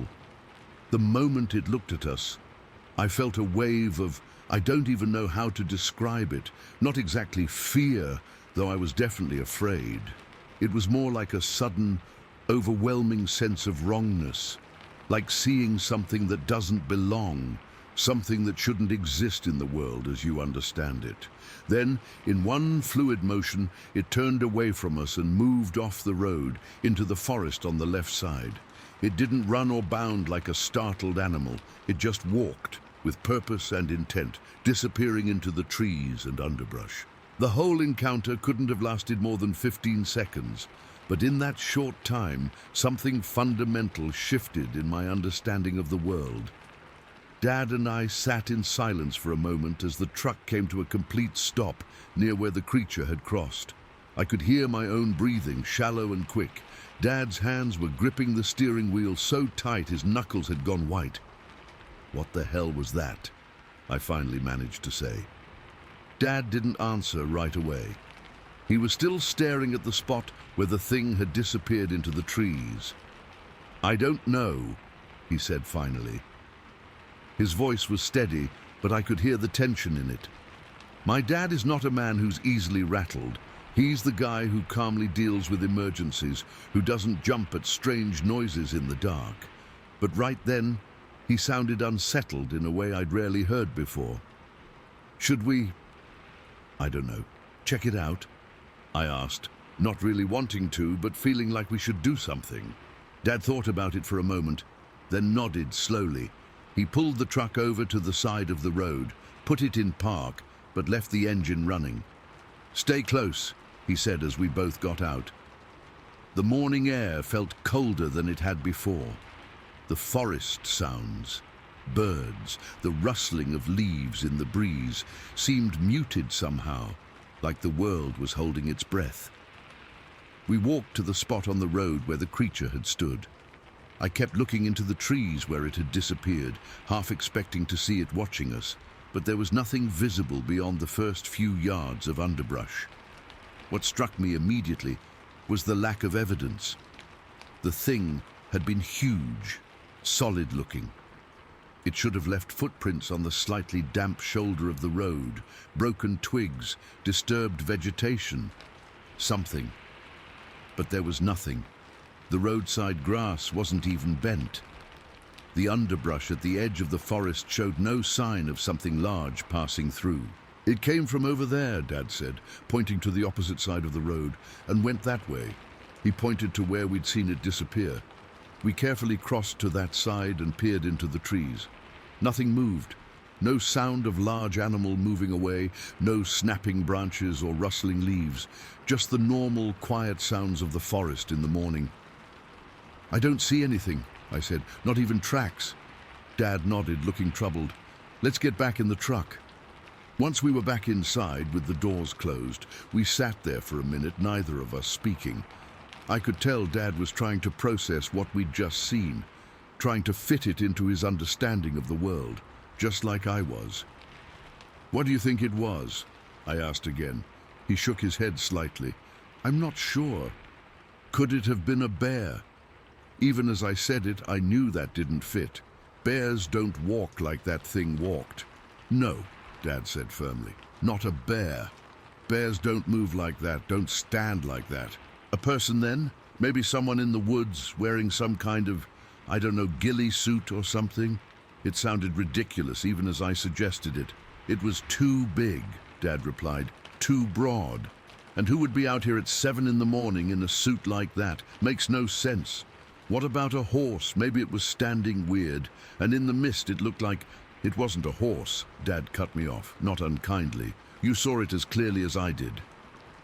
That thing was walking on 2 legs, deliberately, with purpose." We fell silent again. There was really only one explanation that fit what we'd seen, but neither of us wanted to be the first to say it out loud. It seemed too absurd, too outside the realm of possibility. Finally, Dad put the truck in drive and pulled back onto the road. "Whatever it was," he said quietly, "I've never seen anything like it before." As we drove away, I kept looking in the side mirror, half expecting to see the creature emerge from the trees and watch us leave. But the road behind us remained empty. We drove for a few miles in silence. The diner was only about 10 minutes ahead, but somehow I wasn't hungry anymore. My mind kept replaying those few seconds, trying to find some normal explanation for what we'd seen. "Dad," I said finally, "do you think it could have been a Bigfoot?" He didn't laugh or dismiss the idea, which surprised me a little. Instead, he seemed to consider it seriously, his eyes fixed on the road ahead. "I've always thought those stories were just that. Stories," he said after a while. "Made up by people looking for attention or who misidentified a bear. But what we just saw..." He trailed off, shaking his head slightly. "It moved so deliberately," I said, "like it knew exactly where it was going. And when it looked at us..." "Yeah," Dad interrupted, "that's what got me too. The way it turned and looked right at us. That wasn't an animal reaction. That was, I don't know, conscious, aware. But how could something that big exist without people knowing about it, without proof?" Dad gestured toward the dense forest surrounding us. "Look around. There's thousands of square miles of wilderness out here. Most of it people never set foot in. Who knows what could be living out there, staying away from humans." We reached the diner, and Dad pulled into the parking lot, but neither of us moved to get out right away. The encounter had left us both shaken, though we were trying not to show it. "Should we tell anyone?" I asked. Dad thought about it for a moment, then shook his head. "Who would believe us? We don't have any evidence. No photos, no tracks, nothing. They'd just think we were making it up, or that we saw a bear." He was right, of course. Even now, telling this story, I know how it sounds. If I hadn't seen it with my own eyes, if my dad hadn't been there to confirm it wasn't just my imagination, I might have convinced myself it was nothing. A trick of the light, a misidentified animal, something normal and explainable. But we both saw it, clear as day, and neither of us can explain it. We did eventually go into the diner and get those biscuits, but I barely tasted mine. My mind was still back on that road, still seeing that massive figure standing in the middle of the pavement, turning to look at us with what felt like intelligence behind its gaze. The rest of the drive home was quieter than usual. We'd occasionally bring it up, comparing details of what we'd seen, but mostly we were just processing it privately. I remember thinking about all those Bigfoot shows I'd watched on TV, always with a healthy dose of skepticism. I'd always thought, if these things really existed, why doesn't someone just get a clear photo or some definitive evidence? Bees, but after our encounter I understood better. It happened so quickly. We were so shocked that by the time either of us thought about grabbing a phone to take a picture, it was already gone. In the years since, Dad and I have talked about it a few times, usually when we're camping or driving through similar forests. Our memories of it haven't faded or changed. We've both looked into Bigfoot sightings in the area where we were camping, and while there are some, none describe exactly what we saw. I still don't know what it was we encountered that morning. Logic tells me there must be some rational explanation, some known animal that, in the right light and circumstances, could appear to be something it's not. But my gut, my instincts, everything I felt in that moment tells me we saw something that doesn't fit neatly into our understanding of what exists in our world. Dad and I still go camping in national forests. We still drive down remote roads surrounded by wilderness. But now we pay more attention to the shadows between the trees. We watch the road ahead more carefully, and sometimes, when the forest goes quiet for no apparent reason, we share a look that says we're both thinking the same thing. What else is out there that we don't know about? I don't expect people to believe me when I tell this story. I probably wouldn't believe it myself if someone else told it to me. But I know what I saw. My dad knows what he saw. And whatever it was, it moved through our world that morning with confidence and purpose, completely indifferent to our presence. Like we were the visitors in its territory, not the other way around. Sometimes I wonder if it saw us too, really saw us, recognized us as something different from the animals it normally encounters in the forest. I wonder if somewhere it's telling its own version of the story, the day it came across strange creatures in a metal box on the path through its woods. Last month, Dad and I were planning another camping trip. As we were looking at the map, deciding where to go, he casually put his finger on a spot and said, "Not here." It was the area where we'd had our encounter. "Still thinking about that morning?" I asked. He nodded, a small frown creasing his forehead. "Some things you only need to see once in your lifetime," he said. I couldn't agree more. Story 6. 5 seconds that changed everything. I never used to believe in Bigfoot. I mean, I'd watch those shows on TV with my buddies, and we'd laugh at the blurry footage and the expert analysis. It was entertainment, not something to take seriously. I was the biggest skeptic in our group, always the first to point out how easily those videos could be faked, how there's never any real evidence. I had a logical explanation for every supposed sighting. That all changed last October. My dad and I have been hunting together since I was 12. It's our thing, you know, some fathers and sons go to baseball games. We hunt deer. We have this whole routine we've perfected over the years. We get to our spot before dawn, set up about 50 yards apart from each other, and spend the morning quietly waiting for deer to wander by. Dad taught me that patience is the most important part of hunting. Sometimes we'd sit for hours without seeing anything. But that was part of the experience, just being out there in the woods, knowing the other person was nearby. This particular morning started like any other hunting trip. We woke up at 4:30 in the morning, had a quick breakfast of coffee and cold sandwiches we'd packed the night before, and headed out to our usual hunting grounds. It was that perfect time of year, cool enough that you needed a jacket in the early morning, but comfortable once the sun came up. The leaves were just starting to turn, with patches of red and orange mixed in with the green. Good hunting weather. We parked at our usual spot, a small clearing at the end of an old logging road. The sky was still dark, with just a hint of grey on the eastern horizon. We didn't need flashlights. We'd walked this path so many times we could do it blindfolded, and our eyes had adjusted to the darkness. We moved quietly, careful not to snap twigs or rustle leaves more than necessary. Dad always says deer can hear a twig snap from half a mile away. When we reached our hunting area, Dad gave me a nod and pointed to the left. That was my direction. I'd set up there, and he'd go right. It was a system we'd used for years. The goal was to create a wider area of coverage, increasing our chances of spotting deer while still staying close enough to each other for safety. "Don't go more than 50 yards in," he whispered, his breath visible in the cold morning air. "Meet back here at 11. I nodded and headed off into the trees, my rifle slung over my shoulder. The forest was quiet that morning, with just the occasional bird call breaking the silence. The ground was damp from overnight dew, which helped muffle my footsteps. I remember thinking it was perfect hunting conditions, still enough that you could hear movement from far away, but not so quiet that every little sound you made would echo through the trees.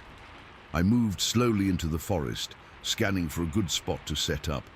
Found a fallen log that would provide a good backrest and clear visibility through a natural clearing in the trees. I'd been there maybe 15 minutes just getting settled in when I saw movement to my right. My first thought was that it might be a deer, maybe even a buck. I froze, holding my breath, trying not to make a sound that might spook it. But as I focused on the movement, I realized immediately that whatever was moving through the trees was way too big to be a deer.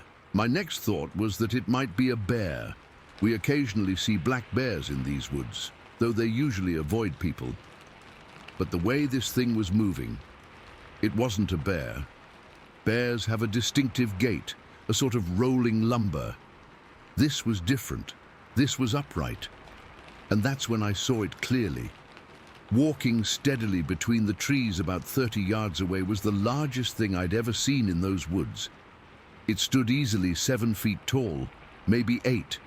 It was covered in thick, dark brown hair that caught the early morning sunlight filtering through the trees. That's when I noticed the reddish tint to its coat. Not bright red, but a deep, rusty brown color that showed up when the light hit it just right. It was walking on 2 legs, not hunched over or awkward, but straight and confident, like a person would walk. Each step was deliberate and sure, navigating the forest floor with a familiarity that spoke of countless hours spent in these woods. I'd like to say I raised my rifle, or called out to my dad, or did anything other than what I actually did, which was absolutely nothing. I was paralyzed, not just with fear, though there was plenty of that, but with a kind of shock that comes from seeing something your brain can't immediately process, something that shouldn't exist. The creature never stopped moving, never paused to look around or sniff the air like a deer or bear would.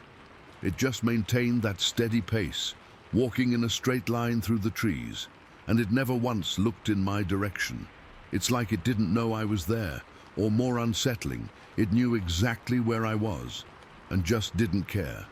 For 5, maybe 6 seconds, I watched it walk.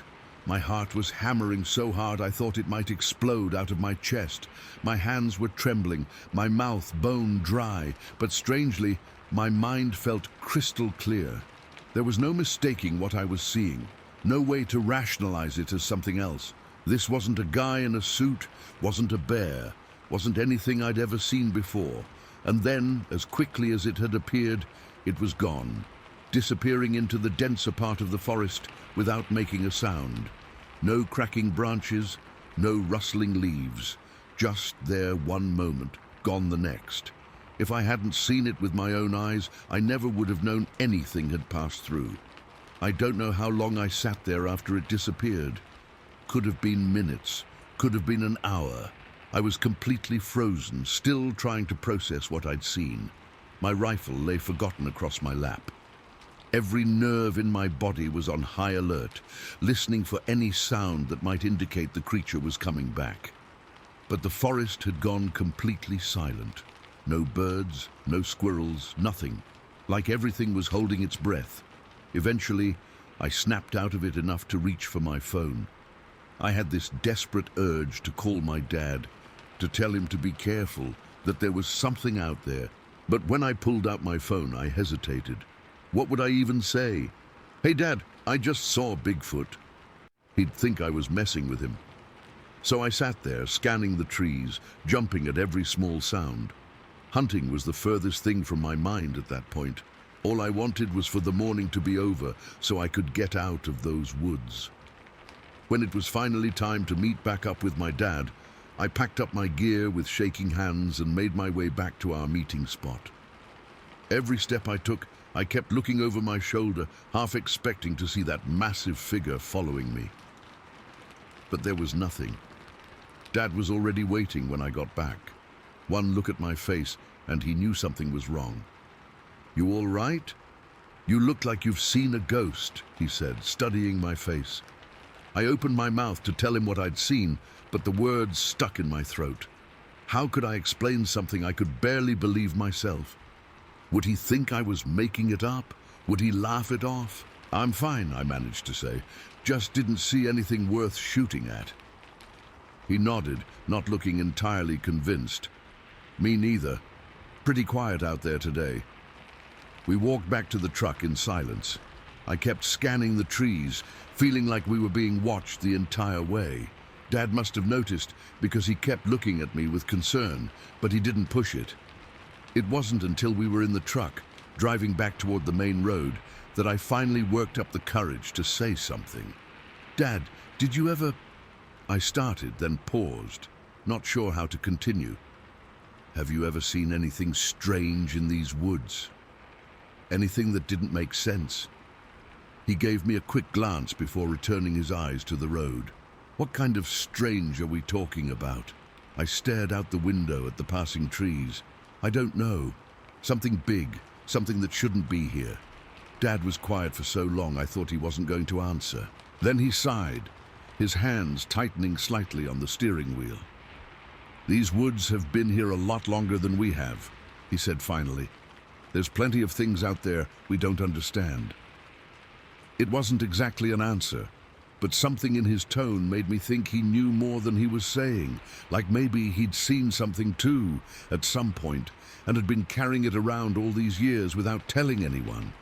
I wanted to press him, to ask directly if he'd ever seen what I saw that morning, but I didn't, because saying it out loud would make it real in a way I wasn't ready for, and because deep down I was afraid of sounding crazy, even to my dad.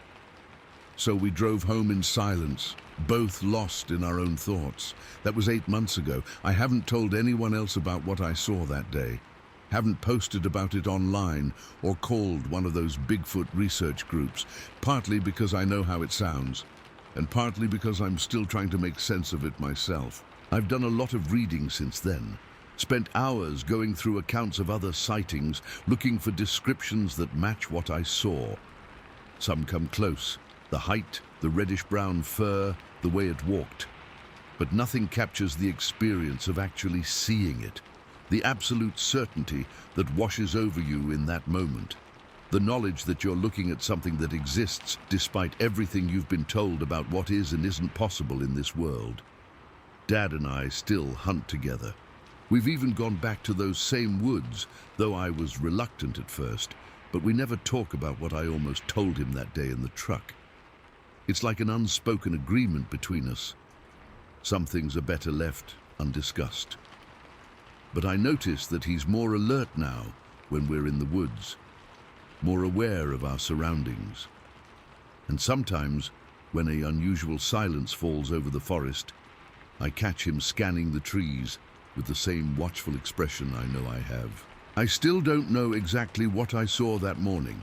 I can't say for certain it was a Bigfoot or Sasquatch or whatever you want to call it.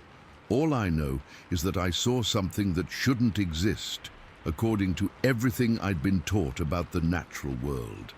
And once you've seen something like that, it changes you, changes the way you look at the forests, the mountains, the wild places where humans rarely go. Because now you know there's something else out there, something watching and walking and living alongside us, just beyond the edges of our awareness. Something that knows these woods far better than we ever will. Sometimes when I'm alone in the forest now, I get this feeling. Not exactly fear, but a kind of hyper-awareness, like my body is picking up on something my conscious mind can't quite grasp. And I wonder if it's out there, watching me from between the trees, just as I watched it that morning. I wonder if our paths will cross again someday, and if they do, whether it will just keep walking, unconcerned with my presence, or if next time it might stop and turn its attention directly on me. I'm not sure which possibility scares me more. Last week, Dad suggested we try a new hunting spot this fall, somewhere we've never been before. He didn't give a reason, and I didn't ask for one. We both know why. Some territories aren't meant for us. Some paths are better left uncrossed. But late at night, when I can't sleep, and my mind drifts back to those 5 seconds in the woods, I find myself wondering, was I the one who spotted it? Or did it allow itself to be seen? I don't think I'll ever know the answer. But I do know one thing for certain. I'm not a skeptic anymore. Story 7. Number sign. Face to face with the thing at my bait pile. I've lived in the same house at the edge of the woods for almost 15 years now. It's quiet, peaceful, the kind of place where you can hear yourself think. I've always considered myself lucky to have all this nature right in my backyard. At least I did until last month. For years, I've been putting out corn for the local deer. Nothing fancy, just a pile about 75 yards behind my house where the yard ends and the dense forest begins. I like watching them from my back porch in the evenings. It's relaxing after a long day of work. Some people around here hunt the deer they bait, but for me, it's mostly just about enjoying wildlife.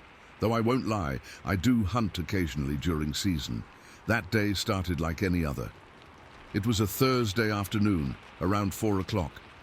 I'd just gotten home from work and decided to check the corn pile before it got dark. I'd put out fresh corn the previous weekend, and I wanted to see if the deer had been visiting. Sometimes raccoons or other small animals get to it first, and I need to replenish it. It was one of those perfect early autumn days. Not too hot, not too cold.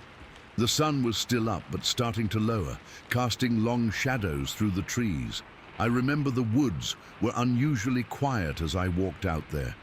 Normally, you'd hear birds, squirrels rustling in the leaves, that sort of thing. But that afternoon, there was almost nothing. I didn't think much of it at the time. Should have, though. Animals know when something's not right. I wasn't being particularly quiet as I walked. Wasn't trying to sneak up on anything. Just walking normally across my backyard toward the tree line where my bait pile was. I had my dot, .38 caliber pistol on my hip, force of habit more than anything. Living out here, you sometimes run into the occasional coyote or aggressive raccoon, so I like having it with me when I check the woods. As I got closer to the edge of the forest, I started to notice something wasn't right. There was movement at the corn pile. Something big. At first, I thought maybe a deer had come early, though they usually show up at dusk, not mid-afternoon. But as I got closer, I realized this was much too large to be a deer. From where I was standing, about 50 yards away, I could make out a large, dark shape hunched over the pile of corn. It had its back to me, so all I could see was this massive form, bent over, doing something at the corn pile. My first thought was that it might be a black bear. We get them occasionally in these parts, though they're pretty rare. A bear finding my corn pile would be unusual, but not impossible. I stopped walking and just watched for a moment, trying to figure out what I was looking at. That's when I noticed something odd about the way it was positioned. Bears usually get down on all fours to eat, but this thing seemed to be sitting almost like a person would sit. Its back facing me, hands, not paws, reaching down to the corn. I took a few more cautious steps forward, and that's when it happened. A twig snapped under my foot, not especially loud, but in that eerie silence, it might as well have been a gunshot. The thing at the corn pile immediately tensed up. Then, in one fluid motion, it stood, just stood straight up, and kept going up, and up, and up. I froze in place, couldn't move, couldn't breathe, couldn't think. What I was seeing didn't compute in my brain. This thing was enormous, had to be at least 8 feet tall, maybe more. Broad shoulders, massive frame covered in thick, dark hair. Not fur like a bear, hair. Long, matted, tangled hair that hung in clumps over its entire body. And as it stood there, with its back still to me, I realized I was looking at something shaped like a person, but way too big to be human. Then the smell hit me. God, that smell. I've smelled some awful things in my life. Roadkill baking in the summer sun, the time a raccoon died in my crawl space, even the aftermath of a flood that washed up all sorts of dead things. Nothing, absolutely nothing, compares to the stench that rolled off this creature. It was like rotting meat, wet dog, and something else I can't even describe. Musky, wild, and just plain wrong. The kind of smell that triggers something primitive in your brain that says, danger. I remember my hand instinctively moving toward the pistol on my hip, but I stopped myself. Some deep instinct told me that drawing a weapon would be the worst possible move, that my little .38 would just piss this thing off, not stop it. For what felt like forever, but was probably just a few seconds, nothing happened. The creature stood motionless with its back to me. I stood motionless watching it. Even the forest seemed to be holding its breath. Then slowly, it turned around. I will never, as long as I live, forget the moment it faced me. Its head was massive, set directly on those huge shoulders, with barely any neck visible through the hair. The face. God, the face. It was like a nightmare version of a human face. Broad, flat nose, deep-set eyes under a heavy brow ridge, wide mouth. The hair on its face was shorter, revealing dark, leathery skin underneath. And those eyes, dark, intelligent eyes that locked directly onto mine from 75 feet away. There was nothing animal in that gaze. This wasn't a bear or any other woodland creature startled by a human. This thing was looking at me with awareness, with calculation. It was thinking. My heart was hammering so hard I could feel it in my throat. My mouth went bone dry. Every instinct was screaming at me to run, but some deeper knowledge kept me rooted to the spot. Running would be the worst thing I could do. So I stood there, perfectly still, as this massive creature stared me down across the space between us. I don't know how long we stayed like that, probably only seconds, but it felt like hours. It felt like it was evaluating me, deciding whether I was a threat. The strangest part. I wasn't just afraid. I mean, I was terrified, absolutely. But there was something else too, a sense of, I don't know, awe, maybe? Like I was seeing something I wasn't supposed to see, something that existed outside the normal world I thought I knew. Finally, after what seemed like forever, the creature made a decision. I saw it in its eyes, a kind of dismissal, like it had determined I wasn't worth bothering with. Not a threat, just an annoyance. It turned slightly, still watching me, and then, with surprising grace for something so large, it simply walked away. Not rushing, not running, just walking steadily into the deeper forest beyond my property line. Within seconds, it had disappeared among the trees. I stood there frozen for at least 5 more minutes, unable to make myself move. My legs felt like jelly. I kept expecting it to come charging back out of the trees, but nothing happened. The forest remained silent. When I finally got my legs working again, I didn't walk back to the house. I ran, full sprint across my backyard, constantly looking over my shoulder. I burst through my back door, slammed it shut and locked it. As if a door lock would do anything against what I'd just seen. Once inside, I paced around my kitchen, trying to process what had just happened. My hands were shaking so badly I could barely hold the glass when I tried to get some water. I checked all my doors and windows, making sure everything was locked up tight. Pulled all the blinds closed. I felt exposed, vulnerable, like the walls of my house were suddenly made of paper. After about an hour of this, I managed to calm down enough to think, somewhat rationally. I decided to go back out, not all the way to the corn pile, just to my back porch, to see if there was any sign of the creature.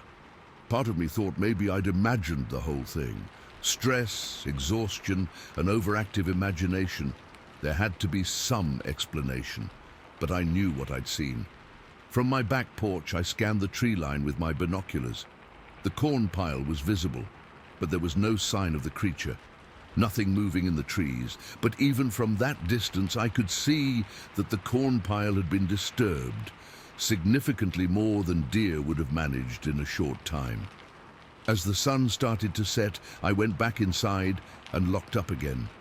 I didn't sleep that night, just sat in my living room with all the lights on. My 38 on the side table next to me, jumping at every little sound. The rational part of my brain kept trying to come up with explanations. A bear walking upright, an unusually large person with a skin condition, a hunter in some kind of ghillie suit. But I knew none of those explanations fit what I'd seen. The size alone ruled out a human. The clear intelligence in those eyes ruled out any animal I knew of. And the way it moved, so deliberate, so confident, that wasn't someone in a costume. The next morning, after the sun was fully up, I worked up the courage to go back to the corn pile. I brought my pistol for all the good I thought it would do, and my phone to take pictures if there was anything to document. The corn was scattered everywhere, much more than deer would do, and there in the soft earth around the pile were footprints, not hoof prints like a deer would leave, not paw prints like a bear. Footprints, huge human-like footprints that had to be at least 16 inches long and incredibly wide. They were pressed deep into the soil, suggesting whatever made them was incredibly heavy. I took pictures, trying to get something with scale by placing my own boot next to one of the prints. My size 12 boot looked like a child's shoe in comparison. The prints led away into the forest, exactly the direction I'd seen the creature go. I followed them for about 20 yards before losing them on the rocky, leaf-covered ground deeper in the woods. But that was far enough. I wasn't about to go tracking this thing into its territory. It's been 4 weeks since the encounter. I haven't seen the creature again, though I've heard things at night, branches breaking in the distance, occasional heavy footsteps that don't sound like deer. Twice, I found my corn pile completely cleaned out overnight. The corn scattered much more widely than deer would do. I still put out corn. I'm not entirely sure why. Part of me says I should stop, that I'm attracting something dangerous to my property. But another part feels like maintaining some kind of, I don't know, respectful distance. Like we've established a boundary. It gets corn, I stay away when it's feeding, and we both pretend the other doesn't exist. I haven't told many people about what happened. Who would believe me?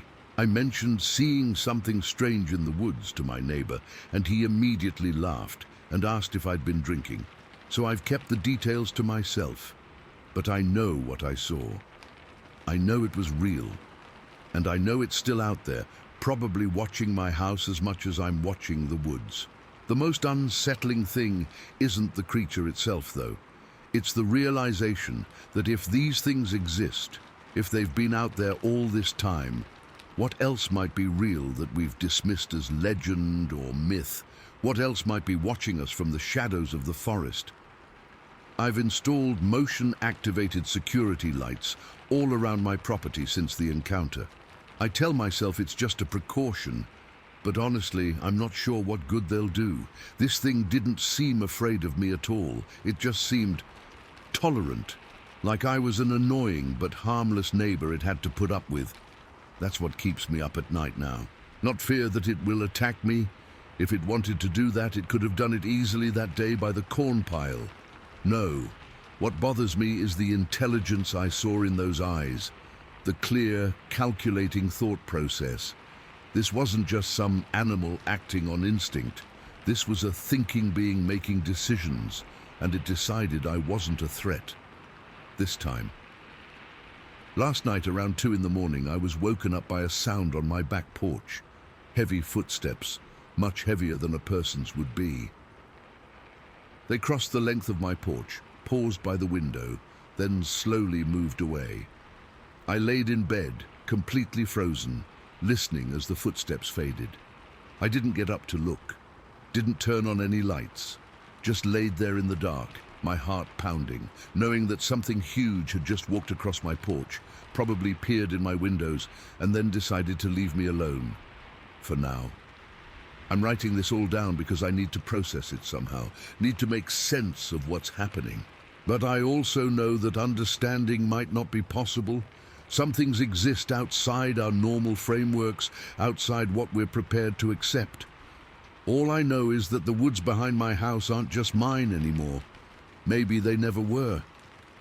I'm sharing this space with something else, something that was probably here long before me and will be here long after I'm gone. I still go out on my back porch in the evenings, still watch the tree line, but now I'm looking for something specific among the shadows. And sometimes, just sometimes, I think I see movement that doesn't belong, a darkness that shifts in ways the wind can't explain. And I wonder if it's watching me too, this massive, ancient thing that decided to let me live when we came face to face. The corn pile needs refilling tomorrow. I'm not sure if I'll go out there or just let it stay empty for a while. Part of me wants to see the creature again, to confirm that I didn't imagine it, that I'm not losing my mind. But a wiser part knows that some mysteries are better left unexplored, some boundaries better left uncrossed, because the next time we meet, it might not decide I'm harmless. Story 8. The day I ran toward a Bigfoot. I've never told this story to more than a handful of people. Even now, 30 years later, I still get that weird feeling in the pit of my stomach when I think about what happened that day at the Yadkin River. I've tried to convince myself it was just my imagination, or maybe heat stroke, or anything that would make more sense than what I actually saw.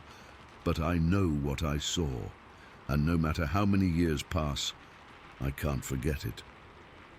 It was the summer of 1992. I was 19, working at this Chinese restaurant in town. It was just a crappy job to make some spending money between college semesters. The owner was this demanding guy who'd scream at us over the smallest mistakes, and the kitchen was like a sauna in July. No air conditioning, just these cheap fans that mostly push the hot air around. I'd been working there about 3 months, and man, I was so sick of it. That particular day in July, I think it was a Tuesday, I just couldn't deal with another shift. It was already pushing 95 degrees at 9 in the morning, and the thought of spending 8 hours in that kitchen made me want to scream. So I called in sick, simple as that. Faked a cough, said I had a fever, the usual excuses. The problem was, I still lived with my grandparents and my dad at the time. If I stayed home, they'd know I wasn't really sick, and word would eventually get back to my boss. So I needed somewhere to hide out for the day. I decided on the Yadkin River, specifically this abandoned recreation area called River Run. It used to be this small park with picnic tables and a boat launch, but it had been closed down for years. Not many people went there anymore, which made it perfect for me. I could just hang out by the river, maybe swim a little, and no one would be the wiser. I drove my beat-up Honda Civic out there around 10 in the morning. It was already scorching hot, the kind of humid heat that makes your clothes stick to you the minute you step outside. I parked underneath these massive interstate bridges that crossed over the river, partly for the shade, partly because it hid my car from the road. From the parking spot, there was this dirt trail that ran along the river toward the old River Run site. I'd been there a few times before, usually with friends, to drink beers away from prying eyes. But that day, I was alone. The trail wasn't anything fancy, just packed dirt with weeds growing through it, following the curve of the riverbank. I started walking, just enjoying the feeling of playing hooky. The river was on my left, wide and brown, from recent rain, moving slowly in the summer heat. On my right was a mix of trees and underbrush, typical North Carolina woods, nothing special. Birds were chirping, cicadas were making that endless summer drone, and occasionally I'd hear a fish jump in the water. It was peaceful, exactly what I needed. I'd been walking for maybe 15 minutes when I spotted something on the riverbank up ahead. At first glance, I thought it was a dog, just this dark shape, hunched by the water's edge. It wasn't moving much, just sitting there, and I remember thinking it was weird for a stray to be out in this heat instead of finding shade somewhere. I kept walking, getting closer, and that's when my brain adjusted its assessment. Not a dog, too big, wrong shape. As I got nearer, maybe 100 yards away, I could see it better. It looked like a person sitting on the bank, just this shaggy-headed figure with their back to me. My first thought was, great, some homeless guy or random drifter has found my secret spot. From behind, he looked like one of those really bedraggled hippies. Long, matted hair, hunched posture. I could only see the upper part of him from my angle, like his head and shoulders sticking up from the riverbank. Instead of turning around or keeping my distance, I did what any stupid 19-year-old with more attitude than sense would do. I kept walking straight toward him. I even whistled and shouted something like, "Hey!" or "Hello there." But there was no response, no reaction at all. I remember feeling irritated, like who was this guy to ignore me? I kept walking, a bit more aggressively now. I was trying to project this tough guy vibe, wanted this vagrant to know I wasn't someone to mess with if he tried anything. Looking back, it's almost laughable how cocky I was, how completely unprepared for what was about to happen. As I got closer, maybe about 150 feet away, something strange started happening inside me. It wasn't a conscious thought at first, more like an instinct, a feeling of wrongness that crept up my spine. Something about the proportions of this person didn't look right. The shoulders were too broad, the head too large and oddly shaped. The hair wasn't just unkempt, it seemed to cover more of the body than it should. And then it hit me, like a lightning bolt of realization, an absolute, undeniable certainty that froze me in my tracks for just a second. That wasn't a homeless man. That wasn't even human. I'd been walking towards something else entirely. In that moment of clarity, everything shifted. What I had been seeing as a shaggy-haired human back suddenly revealed itself for what it truly was. The upper body of something massive, something covered in dark, matted hair or fur, something that should not exist. And here's the part that still confuses me, the part I've never been able to properly explain, even to myself. Instead of running away, I ran toward it. I know how insane that sounds. Every horror movie ever made screams that you should run away from the monster, not toward it. But in that moment, some weird mix of disbelief, adrenaline, and pure curiosity propelled me forward. I needed to confirm what my brain was telling me, needed to know for certain. So I ran. Not away from this thing, but directly at it, like some kind of idiot rushing toward his own doom. I got to about 90 feet away, close enough now to see details I wish I could forget. The massive breadth of its shoulders, the way the dark hair/fur hung in clumps down its back, the sheer size of it, even seated as it was on the riverbank. Then, for just a fraction of a second, I looked down to watch my footing on the uneven trail. Just a quick glance, no more than a blink. When I looked back up, it was gone. Just gone. Completely vanished. No splash in the water, no crashing through underbrush. One moment it was there, a massive presence on the riverbank, and the next, nothing. Empty space where something impossible had been sitting just a second before. That's when the fear hit me. Not a gradual building of dread, but an instantaneous, overwhelming terror that locked my muscles and stole my breath. I froze in place, suddenly aware of how alone I was, how far from my car, from other people, from safety. I stood there completely paralyzed for what felt like minutes but was probably only seconds. Every nerve in my body was screaming danger. My skin prickled with goosebumps despite the July heat. I couldn't move, couldn't breathe, couldn't even blink as I stared at the empty spot on the riverbank. Then, from somewhere in the trees to my right, I heard it. A single, heavy footstep. The unmistakable sound of something large moving through the underbrush, deliberately placing its weight. That sound broke my paralysis. I turned and ran, actually ran the right direction this time, back toward my car. I ran faster than I'd ever run in my life, stumbling over roots and rocks, not daring to look back. Every second I expected to feel something grab me from behind, to hear heavy footsteps gaining on me. But there was nothing. Just the sound of my own panicked breathing, my feet pounding the dirt. and the normal background noises of the river and woods that now seemed sinister rather than peaceful. I reached my car in what must have been record time, fumbled with the keys with shaking hands, and practically dove inside. I locked the doors, started the engine, and peeled out of there, spraying gravel. I took one last look in my rear-view mirror as I drove away, half expecting to see something massive emerging from the tree line. But there was nothing visible, just the empty parking area growing smaller as I sped away. I drove straight home, not even caring anymore if my family discovered I'd skipped work. My hands shook the whole way. I kept checking the rear-view mirror, irrationally afraid that somehow it had followed me, was trailing my car back to civilization. When I got home, I went straight to my room and stayed there for the rest of the day, jumping at every sound. I called the restaurant later and made up some story about going to urgent care. They were pissed, but at that point I couldn't have cared less about the job. That night, I couldn't sleep. Every time I closed my eyes, I saw that figure on the riverbank, tried to rationalize what it could have been. A bear? No, the posture was all wrong, too upright. A person in some kind of costume or ghillie suit, in that heat in the middle of nowhere, with no one around to perform for.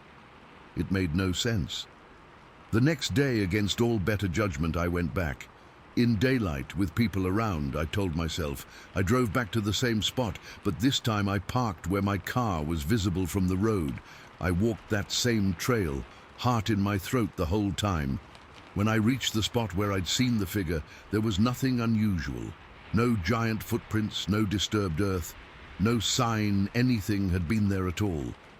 Just the normal riverbank, muddy and ordinary in the summer sun. But I knew what I'd seen. And more importantly, I knew what I'd felt, that instinctive, primal recognition of something that doesn't belong in our understanding of the world. I've never gone back to that spot on the Yadkin River. Never wanted to.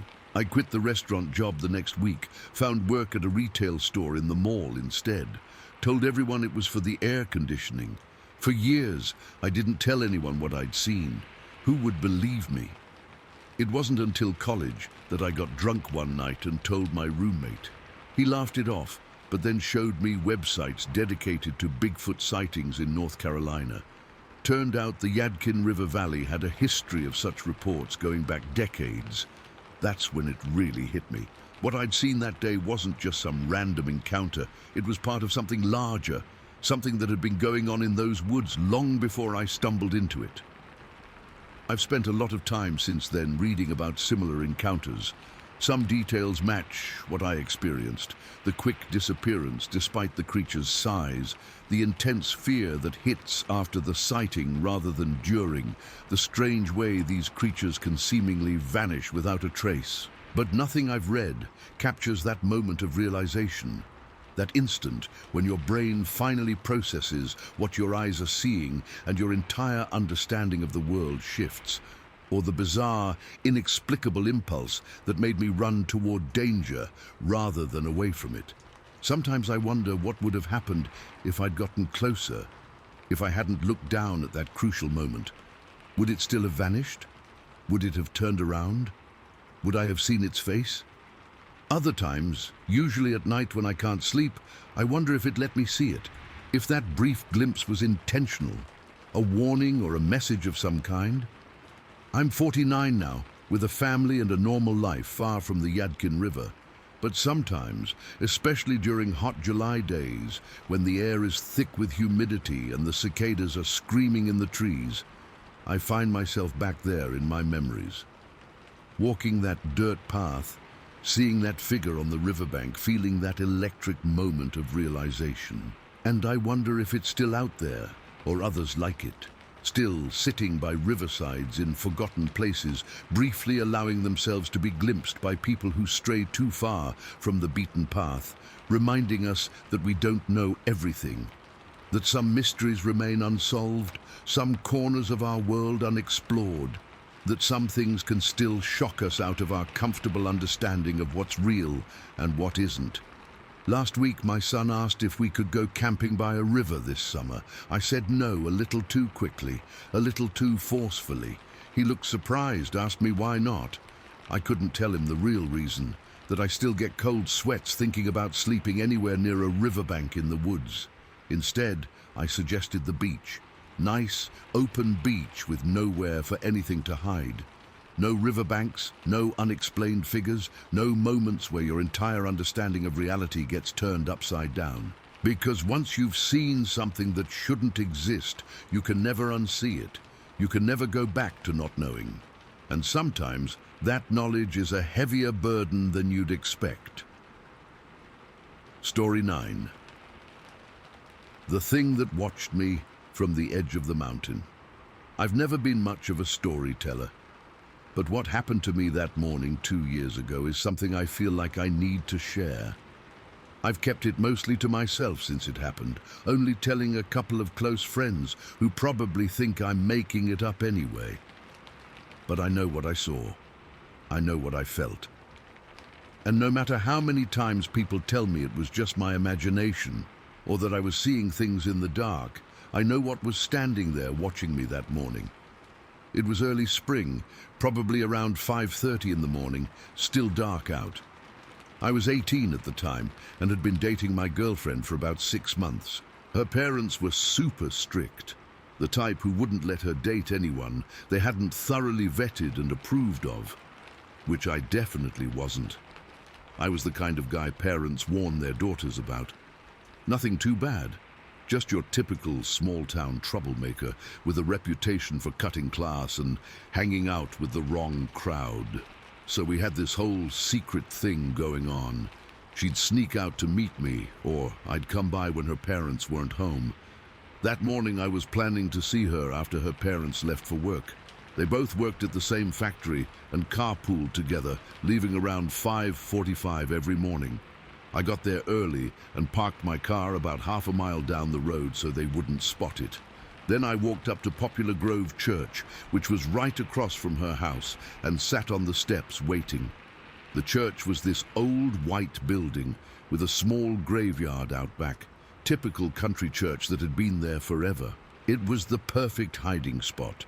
I could see her house clearly through a gap in the trees, but no one from the road or her house could really see me unless they were specifically looking.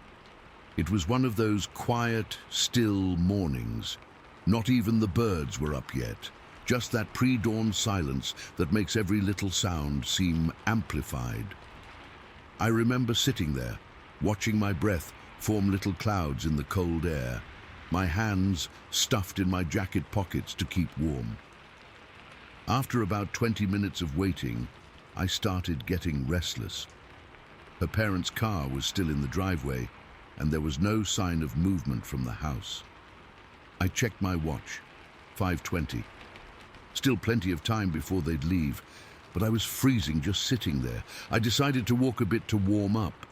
The plan was to head down the dirt road that ran alongside the church, then cut over to Rowan Creek Road where I could loop back around. I figured a quick 15-minute walk would kill some time and keep me from freezing. The dirt road wasn't much more than a wide path, really. Woods on one side, open farmland on the other. The farmland had been planted with corn, but it was early in the season, so the stalks were only about knee-high. In the dim pre-dawn light, they looked like rows of shadowy spikes poking up from the ground. I'd walked maybe 5 minutes down that road when something strange happened. It was like someone had suddenly flipped a switch inside me. The hair on the back of my neck and along my arms just stood straight up. You know that feeling you get when you're absolutely certain someone is watching you? It was like that, but 100 times stronger. I stopped walking and looked around but couldn't see anything out of the ordinary. Just the silent road stretching ahead of me, the dark line of trees on my right and the cornfield on my left. But that feeling wouldn't go away and go. If anything, it got stronger, like something was screaming at me to pay attention, to be alert. That's when I saw headlights in the distance, coming down the main road. My first thought was, crap, that's them. Her parents were leaving earlier than usual. If they saw me walking along the road at that hour, they'd definitely get suspicious. Without really thinking about it, I ducked left into the cornfield, crouching down among the short stalks. It wasn't great cover. The corn wasn't nearly tall enough to hide me properly, but it was better than being caught standing in the middle of the road. I dropped down to a crouching position and tried to make myself as small as possible. The car approached slowly. It was definitely their old blue sedan. I could see two silhouettes inside as it passed by on the main road, heading toward the factory where they worked. I stayed perfectly still until the red glow of their taillights disappeared around the bend. And that's when I should have stood up. That's when I should have continued my walk or headed back to wait at the church. But I didn't. Something kept me frozen in that crouching position among the corn stalks. That feeling of being watched hadn't gone away when the car passed. It had gotten stronger. Then the smell hit me. God, that smell. It was like nothing I'd ever encountered before, a thick, musky odor like wet, rotting vegetation mixed with something animal, something wild. It was so strong and so sudden that I actually gagged a little. It seemed to come out of nowhere, as if someone had uncorked a bottle of the most putrid cologne right next to me. I slowly turned my head to the left, scanning the edge of the cornfield. Nothing. Then to the right. Still nothing. But when I looked behind me, toward the mountain edge where the cornfield ended and the wilderness began, I saw it. Standing there, completely motionless, was the biggest, widest figure I'd ever seen. In the dim pre-dawn light, I couldn't make out details at first. Just a massive silhouette that was definitely not a tree, not a rock, not anything that should have been there. It was just standing there, watching me. As my eyes adjusted, I began to make out more details, and that's when the real terror set in. This thing had to be at least 7 feet tall, maybe 8, and it was wide, like refrigerator wide. Its head was shaped oddly, kind of oval but pointed at the top, and it was covered in what looked like dark, matted hair or fur that hung in clumps around its massive frame. But it was the stillness that really got to me. It wasn't moving at all, not swaying, not shifting weight from foot to foot like a person would. Just absolutely still, like a statue, with only the slight movement of that hair or fur in the light breeze to indicate it wasn't just some weird rock formation I'd somehow never noticed before. I couldn't see its face clearly. It was too dark and I was too far away, but I could feel its eyes on me. I knew it was looking directly at me, studying me, like a scientist might study an insect under glass. The intensity of that stare seemed to physically press against me, holding me in place. We stayed like that, me crouched in the cornfield, it standing at the mountain's edge, for what felt like forever, but was probably only 20 or 30 seconds. I couldn't move, couldn't speak, couldn't even breathe. It was like I'd been turned to stone, completely paralyzed by fear and disbelief. My mind was racing, trying to make sense of what I was seeing. Was it a bear standing on its hind legs? No, bears don't stand that still for that long. Was it some kind of elaborate prank? Who would be out in these woods at 5:30 in the morning just to scare random passers-by? None of the explanations my brain frantically supplied made any sense. And then, as the first hint of sunrise began to lighten the sky, something changed. I still don't know if it was something I did. Maybe I moved slightly or made some small sound, or if the creature just decided it had seen enough. But suddenly, I was able to move again. It was like whatever spell had been holding me in place suddenly broke. I scrambled to my feet and started running, not walking, not jogging, flat out sprinting through that cornfield, away from the thing at the edge of the mountain. I didn't look back, didn't want to know if it was following me, just ran as fast as I've ever run in my life, my feet pounding against the soft earth, corn stalks whipping against my legs. I burst out onto the dirt road and kept running, not toward my girlfriend's house, but back toward my car. All thoughts of seeing her that morning were completely gone. All I wanted was to get away, to be somewhere safe, somewhere normal. When I reached my car, my hands were shaking so badly, I could barely get the key in the ignition. I kept glancing in the rearview mirror, half expecting to see that massive shape emerging from the tree line, coming after me. But the road behind me remained empty. I started the car and peeled out of there, driving way too fast on those country roads. My heart was hammering so hard I could feel it in my throat, and I was gulping air like I'd just run a marathon, which in a way I had. It wasn't until I was about 5 miles away, approaching the main highway, that I started to calm down enough to think clearly, to try to process what I'd just seen, because I had seen something. This wasn't my imagination. This wasn't a trick of the light or morning fog playing games with my eyes. There had been something there, something massive and unnatural, watching me from the edge of that mountain. I didn't go back to my girlfriend's house that day, didn't call or text to explain why I hadn't shown up. I went straight home, locked the doors behind me, and spent the day trying to convince myself that there was some rational explanation for what I'd seen. It took 3 days before I worked up the courage to drive past that spot again, and even then, I didn't stop. Just drove by quickly in broad daylight, glancing nervously at the edge of the mountain where the thing had stood. In the daylight, it looked so ordinary, just trees and underbrush and the rocky edge of the mountain slope. Nothing unusual or threatening. But I knew what I'd seen standing there in the pre-dawn darkness. When I finally did see my girlfriend again, I made up some excuse about car trouble that morning. I didn't tell her what really happened. How could I?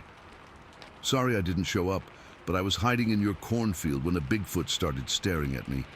Isn't exactly a believable explanation.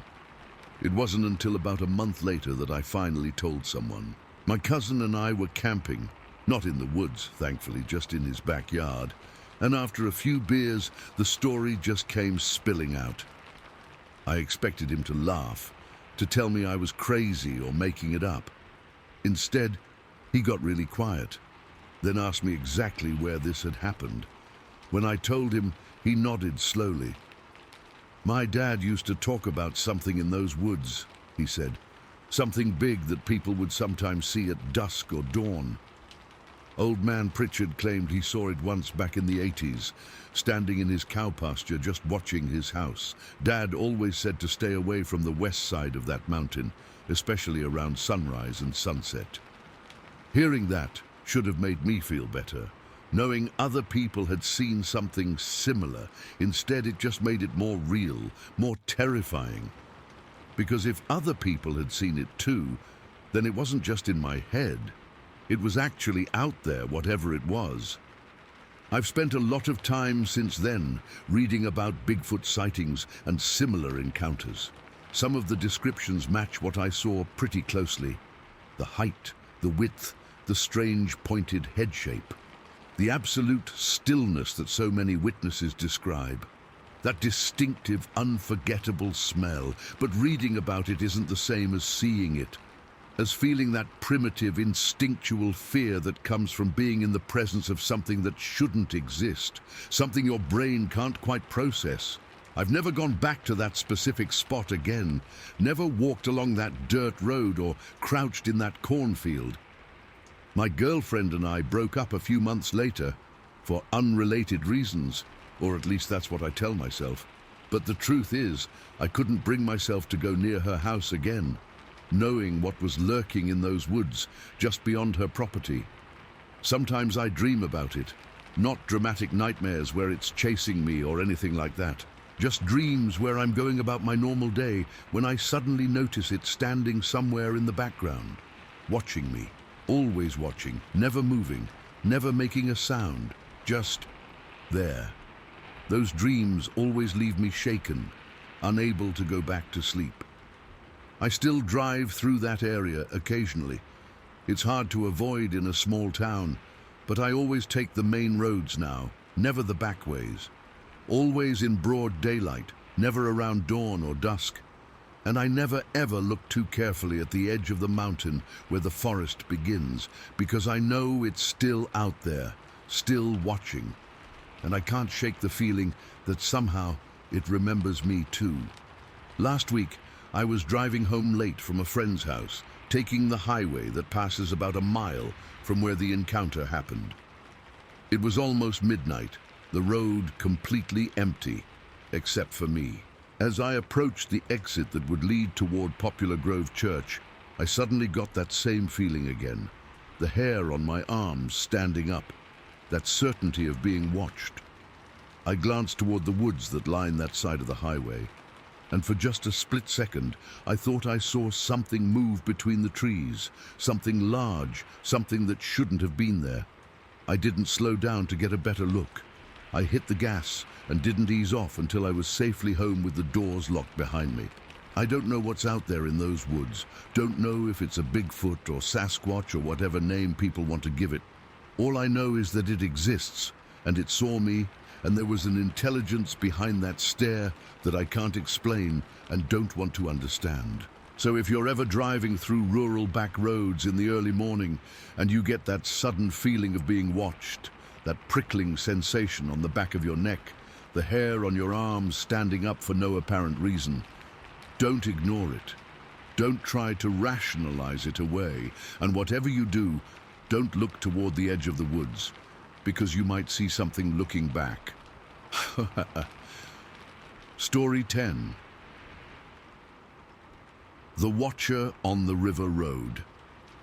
I never thought I'd be telling this story. My husband and I have talked about it so many times, just between ourselves, trying to make sense of what we saw that day. But we've mostly kept it to ourselves because, well, you know how people react when you tell them you've seen a Bigfoot. They either think you're crazy or lying or both. But what we saw 3 years ago in the western North Carolina mountains wasn't a bear, wasn't a person in a costume, and wasn't our imagination. I know this with absolute certainty. We were driving home from visiting my sister, who lives about 2 hours away. It was a Sunday afternoon in early October, perfect fall weather with the leaves just starting to change. Instead of taking the main highway, we decided to take this shortcut we'd used dozens of times before, a winding road that runs alongside the river through a pretty remote part of the mountains. It saves about 20 minutes, plus it's a beautiful drive, especially in the fall. The road itself is narrow, barely 2 lanes, with the river on one side and dense forest on the other. There are spots where the trees hang so low over the road you feel like you're driving through a tunnel. It's the kind of place that's gorgeous during the day, but would be creepy as hell at night. We were about halfway through this stretch, going around 40 miles per hour because of all the curves, just chatting about my sister's new house and the dinner we'd had. It was around 4:30 in the afternoon, still bright daylight, good visibility. My husband was driving and I was in the passenger seat. As we rounded one of the curves, I noticed something at the edge of the road up ahead. At first glance, it looked like a person standing by the roadside. You don't see many pedestrians out there, it's way too remote, so it caught my attention right away. "That's a strange-looking person," I said to my husband, pointing ahead. As we got closer, something about this figure seemed off. The proportions weren't quite right. It was too big, too broad, and it was just standing there, completely still, facing slightly away from the road so I couldn't see its face. It was dark in color, which made me think maybe it was someone wearing dark clothes, but there was something about the shape that didn't look right for a human. We drove past it, and I turned my head to look out the back window as we went by. That's when it happened. The figure suddenly stood up to its full height in the middle of the road and was clearly watching us drive away. The moment I realized what I was seeing, my stomach dropped. This was not a person, not even close. Whatever was standing there was enormous, far taller than any human I'd ever seen, and it was covered in what looked like long black hair or fur. "Oh my God," I whispered, my voice catching in my throat. "Did you see that?" My husband glanced in the rearview mirror. "See what?" That thing back there. It just stood up in the road. It's watching us." I could feel my heart racing, my palms suddenly sweaty. An intense wave of anxiety washed over me. that primal, instinctual fear that tells you something is very, very wrong. I wanted to tell my husband to speed up, to get us out of there as fast as possible. Instead, he did the last thing I expected. "Let's go back and take a better look," he said, already slowing down. "Are you serious?" I was almost shouting now. "No way! Let's just go." But my husband has always been the curious type, skeptical but open-minded, and he's a big guy, former military, not easily frightened. So despite my protests, he found a wide spot in the road, turned our SUV around and headed back toward where we'd seen the figure. Those few moments driving back were some of the most tense of my life. I kept scanning the roadside, half hoping we wouldn't see anything, that whatever I'd seen had disappeared into the woods. My hands were gripping the door handle so tight, my knuckles were white. As we approached the spot, I saw it again, and this time, there was no mistaking what we were looking at. The creature was still there, standing at the edge of the road, but now fully upright and facing directly toward us. We slowed to almost a crawl, maybe 10 miles per hour, and my husband let out a low whistle. "Holy shit," he murmured. "What the hell is that?" "Dean, the thing was massive, at least 9 feet tall, maybe taller. It had long black hair covering its entire body, not fur exactly, more like human hair but thicker and coarser. Its build was enormous, with shoulders twice as wide as a large man's. The proportions were humanoid but exaggerated, longer arms, broader chest, more massive than any human could ever be. We were about 300 feet away now, going slowly, and the creature didn't move an inch. It just stood there, perfectly still, watching our approach. There were no trees blocking our view, just this massive, hair-covered being standing at the edge of the road, staring directly at our vehicle. I couldn't see its face clearly from that distance, but I could tell it had a massive head that seemed to sit directly on its shoulders, with barely any neck visible. The hair on its face appeared shorter than on the rest of its body, making its face appear darker from a distance. What struck me most was the complete lack of movement. It didn't fidget or shift its weight like a human would. It didn't turn to run into the forest. It just stood there, watching us with what felt like intense focus and intelligence. "Stop the car," I whispered, though I'm not sure why I was whispering. "Don't get any closer." My husband stopped about 300 feet away from the creature. We sat there in complete silence, just staring at it while it stared back at us. I remember thinking that this couldn't possibly be happening, that creatures like this weren't supposed to exist in the real world. Yet here it was, standing right in front of us in broad daylight. Time seemed to stretch. It might have been 20 seconds or 2 minutes that we sat there, locked in this bizarre standoff. I couldn't hear anything except my own breathing and the idle of our engine. The woods around us seemed unnaturally quiet. No birds, no rustling leaves, nothing. "Should I take a picture?" my husband finally whispered, reaching for his phone. But something about that idea terrified me even more, as if taking a photo would somehow provoke it, make it charge at us, or do something unpredictable. "No," I said quickly. "Let's just go. Please, let's just go." I'm not sure what I was more afraid of, that the creature would do something, or that if we tried to document it, we'd look back at the photos later and find nothing there. That somehow this was all a hallucination, that we were both losing our minds simultaneously. Either possibility was terrifying in its own way. My husband must have felt the same uneasiness because he slowly put the car in reverse and began backing away. The creature still didn't move. It just watched us, that same intense, unblinking stare following our car as we retreated. When we were about 500 feet away, my husband turned the car around and we drove away, faster this time. I kept looking out the rear window, expecting to see it following us, running along the road behind our car. But as far as I could tell, it never moved from that spot, just stood there watching us leave. We drove in complete silence for several minutes, both of us trying to process what we'd just seen. My hands were shaking, and I could see my husband's knuckles were white on the steering wheel. His face was pale, his jaw clenched tight. "What the hell was that?" he finally said, his voice strained. I don't know," I managed to reply. "But you saw it too, right?" "I'm not crazy." "I saw it," he confirmed, his voice unusually quiet. "Whatever it was, we both saw it." We spent the rest of the drive home trying to come up with rational explanations. Maybe it was a person in a costume, though who would be out in the middle of nowhere in such a convincing outfit was beyond us. Maybe it was some kind of optical illusion created by shadows and foliage. Maybe it was a bear, though we both knew that no bear stands that way with that posture for that long. By the time we got home, we'd talked ourselves into a state of uncertain half-belief.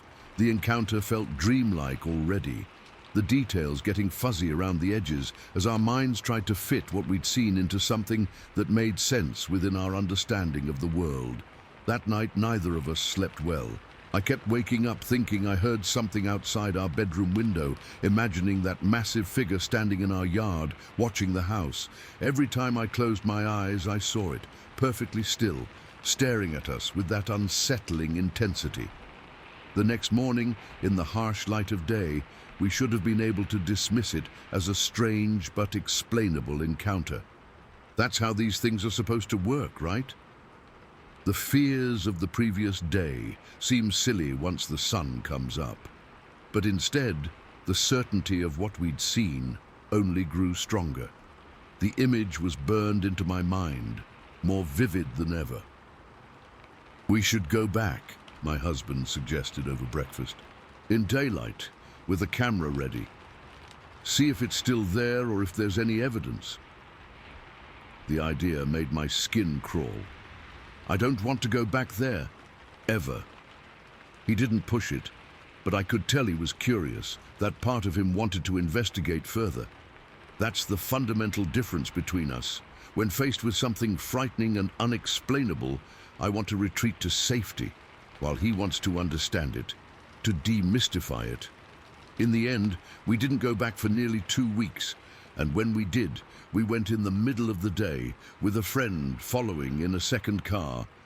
We told him we'd seen something strange, but didn't give details, not wanting to bias his perception if we encountered anything. We drove slowly past the exact spot where we'd seen the creature. There was nothing there, of course, just empty roadside, tall trees, and the sound of the river rushing by. We got out, looked around for footprints or hair caught on branches, any evidence that might validate what we'd seen, but there was nothing. The ground was too hard-packed to show prints, and after 2 weeks of weather, any trace would have been long gone anyway.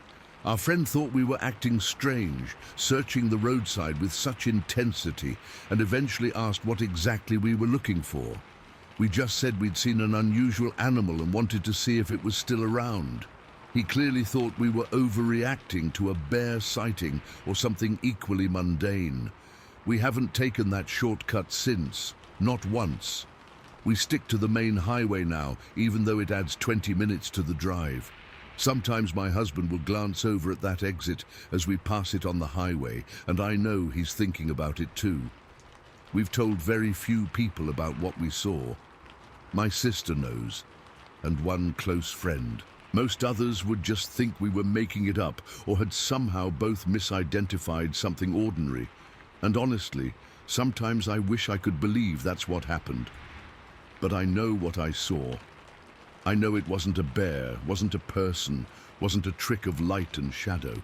It was something else entirely, something that shouldn't exist, but does. Sometimes I wonder if it's still out there, standing by that remote stretch of road, watching other cars pass by. I wonder how many others have seen it over the years, how many have driven past and mistaken it for a strangely shaped person on the roadside, only to look back and see it rise to its full impossible height.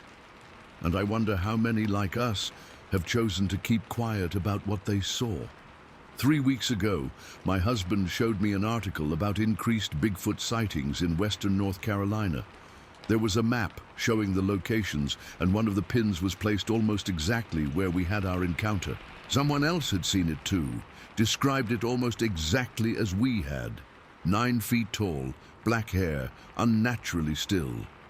I should have felt validated, I suppose. Proof that we weren't crazy, that we hadn't hallucinated the whole thing. Instead, I felt that same cold dread wash over me again, because if it's real, if these things really are out there, then what else might be real that we've been told is just myth or legend? What other impossible things might be watching us from the woods when we drive those remote mountain roads? My husband wants to contact the researchers who wrote the article to add our sighting to their database. I'm not sure I want to. Part of me just wants to forget it ever happened, to file it away as a strange, unexplainable anomaly in an otherwise rational life. But another part knows I'll never forget. That the image of that massive figure, standing perfectly still, watching us with that intense, intelligent stare, will stay with me forever. That whenever we drive through remote wooded areas, I'll be scanning the roadside, half afraid, half hoping to catch another glimpse of something that shouldn't exist. Because once you've seen something like that, something that completely shatters your understanding of what's real and what isn't, you can never unsee it. You can never go back to the comfortable certainty that you know what's out there in the dark corners of the world. You can only go forward, carrying that knowledge with you, forever changed by it. I still have nightmares about it sometimes. Not violent ones where it's chasing me or anything like that. Just dreams where I'm going about my normal day, and then suddenly notice it standing at the edge of my vision, watching, always watching, perfectly still and impossibly large. And in those dreams I always know with bone-deep certainty that it remembers me too. Story 11. The thing outside my door. It happened 2 weeks ago, Friday, January 25th. I know the exact date and time because I've replayed it in my head so many times since then, trying to convince myself that what I saw wasn't real. But I know what I saw. And no matter how much I try to rationalize it away, I can't. I live alone in a small house at the edge of town. It's nothing fancy, just a 2-bedroom place with a small front yard and a wooded area behind it. I've always liked the privacy. At least I did before that night. It was a little after midnight, maybe 12:50 or 12:10. I remember checking the time on my computer not long before it happened, because I'd been telling myself I should go to bed soon. I had work the next day, but I was in the middle of an online game session and didn't want to quit yet. Just one more match, you know how it goes. My desk is positioned along the same wall as my front door, maybe a foot away from it. It's not an ideal setup, but in a small house, you make do with the space you have. The front door has this narrow, vertical window next to it, the kind that lets you see who's outside before you open the door. I've developed this habit over the years of glancing out that window whenever I walk past it, day or night. Just a quick look, almost unconscious at this point. I'm not even sure when I started doing it. Anyway, I was sitting there playing this game. Nothing special, just grinding away to level up my character, when I realized I needed to take a bathroom break. I'd been sitting for a couple of hours straight and had downed several cans of energy drinks to keep myself awake. I stood up from my desk, stretched for a second, and turned toward the hallway that leads to the bathroom. As I did, I passed directly in front of the door, and that's when something caught my eye through that narrow window. Just a movement or a shadow, something that triggered that automatic response to look. So I did what I always do. I glanced out the window, and that's when I saw it. Even now, I struggle to describe exactly what I was looking at. My first impression was that it was a person, but that thought lasted only a split second before my brain started screaming that whatever was standing at the bottom of my porch steps was definitely not human. It was massive, towering, had to be at least 8 feet tall, and wide, so broad across the shoulders that it filled the width of my porch steps, which are about 4 feet across. It was covered in dark hair, not like a bear's fur, but more like human hair gone completely wild. Dark brown, almost black in places, thick and matted and tangled all over its body. The hair on its head hung down past its shoulders in clumps. The best way I can describe it, and I know this sounds ridiculous, is that it looked like some kind of primitive caveman, like a more monstrous version of Captain Caveman from those old cartoons, if you remember those. But this wasn't cartoonish or funny, not at all. It was standing at the bottom of my porch steps, perfectly still, not moving an inch, and it appeared to be leaning forward slightly, like it was peering toward my door, trying to look in. The porch light wasn't on, so I couldn't see its face clearly, just the silhouette of this massive, hairy figure, outlined by the dim glow of the streetlight at the end of my driveway. I froze, completely froze. I couldn't move, couldn't breathe, couldn't think. It was like my entire body just shut down for a moment, while my brain tried to process what my eyes were seeing. The thing didn't move either. It just stood there, staring toward my door. I don't know if it could see me through the window or not. I don't know if it even knew I was there, but something about its posture, the way it was leaning forward, the intentionality of its stance, made me feel like it was fully aware of my presence. Like it had come specifically to my house, to my door, for a purpose. I'm not sure how long we both stayed like that, me frozen inside, it standing motionless outside. Probably only a few seconds, but it felt like minutes. Time does strange things when you're terrified. Finally, some survival instinct kicked in, and I had a coherent thought. I need to document this. I need proof. Because who would believe me otherwise? My phone was back on my desk, so I quickly moved to grab it. The thought of taking a photo breaking my paralysis. My hands were shaking so badly I almost dropped the phone as I fumbled to open the camera app. It couldn't have taken more than 10 seconds, 15 at most. But when I moved back to the window and looked out again, it was gone, just gone, vanished, gone. The space at the bottom of my porch steps, where this massive thing had been standing, was now empty. I pressed my face against the glass, trying to see if it had moved to the side, or maybe further back into the yard. But from that narrow window, I couldn't see much of the yard at all. Heart pounding in my chest, I hit the switch for the porch light, flooding the front of my house with light. Nothing. I looked up and down the street as best I could through that skinny window. Nothing moving anywhere. I should have just locked the deadbolt, stepped away from the door, and called someone. That would have been the smart thing to do, but I wasn't thinking clearly. I was operating on adrenaline and disbelief, so I did something incredibly stupid. I opened the door. Not all the way. I'm not completely insane. Just a crack, enough to poke my head out and look around more thoroughly. The porch was empty. The yard was empty. The street was silent and still, with no sign of movement anywhere. I stepped fully onto the porch now, my phone still clutched in my hand, ready to either take a photo or call 911. I wasn't sure which. The night air was cold, making my breath visible in small clouds. I scanned the yard, the street, the shadows between the houses across the way. Nothing. It was as if this massive creature had simply evaporated. Something that size couldn't just disappear so quickly without making any noise. It made no sense. I walked down the porch steps to where it had been standing, looking for footprints, broken twigs, any evidence that something had been there. The ground was dry. We hadn't had rain in over a week, so there were no footprints to find.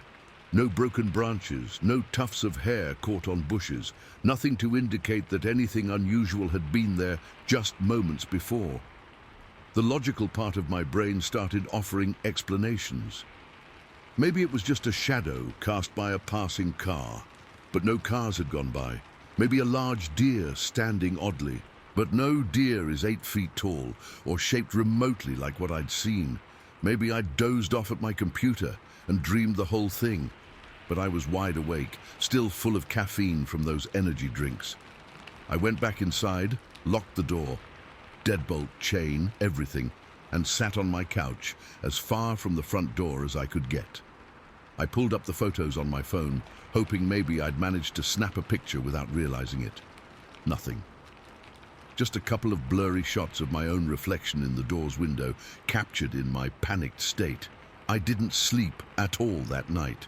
Kept all the lights on, checked the locks repeatedly, jumped at every little creak and groan of the house settling. I even considered calling the police, but stopped myself. What would I say? "Hello, officer. I just saw Bigfoot on my porch." They'd think I was drunk or high or having some kind of breakdown. The next morning, in the harsh light of day, I searched the yard again. Still no evidence. Nothing out of place, nothing disturbed. I even checked my security camera, which points toward the driveway. It hadn't captured anything unusual. But it wouldn't have. Its angle doesn't cover the porch steps where the thing was standing. It's been 2 weeks now, and I still don't know what to make of what happened. I've gone down every rabbit hole online, looking at photos of bears standing upright, unusually tall humans with medical conditions, even people in costume. Nothing matches what I saw. I've read countless accounts of Bigfoot sightings, Sasquatch encounters, trying to find something similar to my experience. Some come close, describing similar height and build, the matted hair, the way it seemed to appear and disappear without a trace. But nothing exactly like my encounter. I've installed more security cameras since then, better lights with motion sensors, new locks.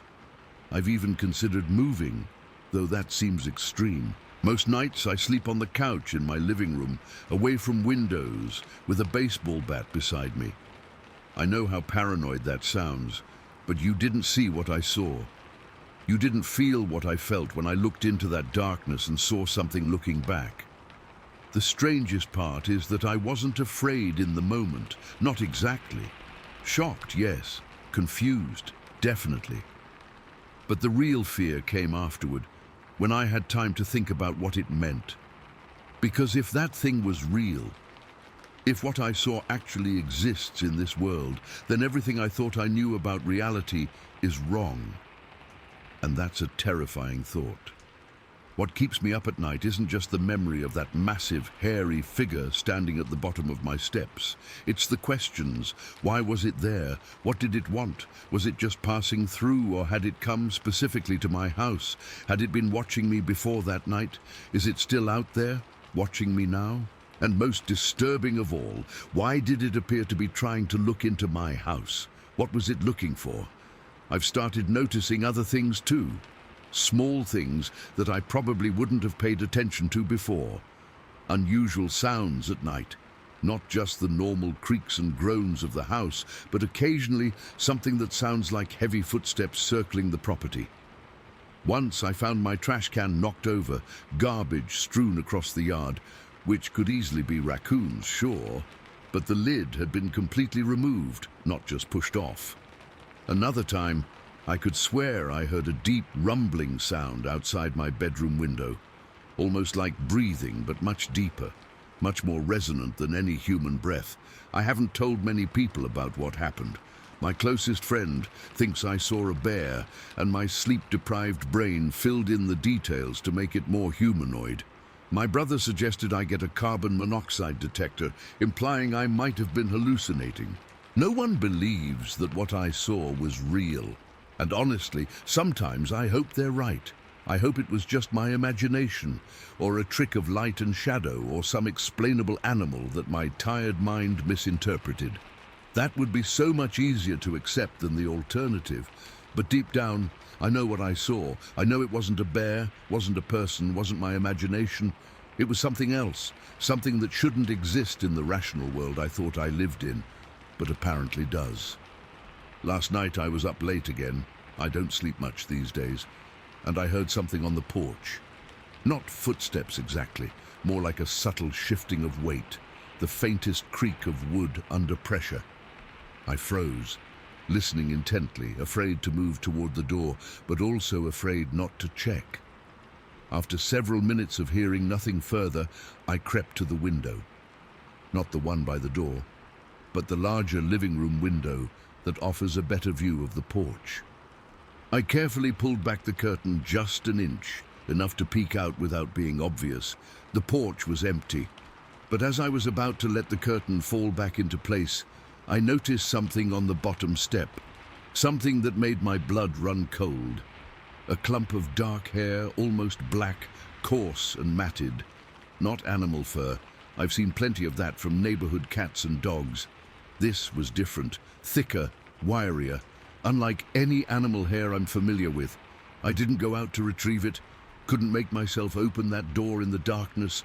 By morning, it was gone, blown away by the wind perhaps, or taken back by whatever had left it there. But I know what I saw, both that night 2 weeks ago and last night.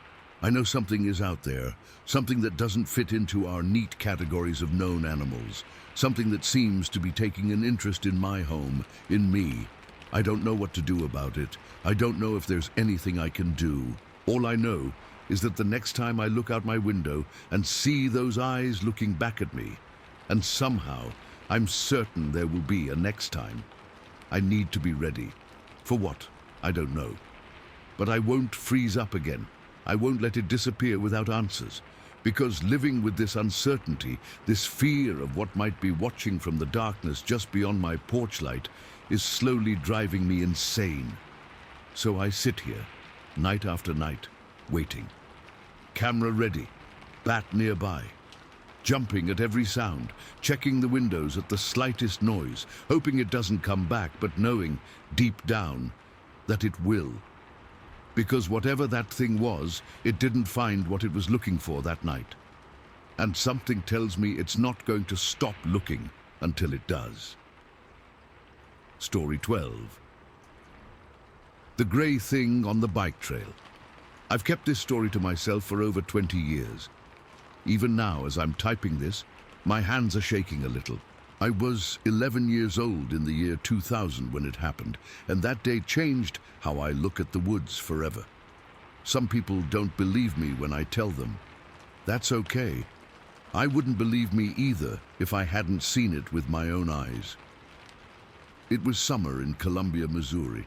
Not the beginning of summer when you're still excited about being out of school, but that middle part where the days start to blend together and you're just looking for ways to pass the time.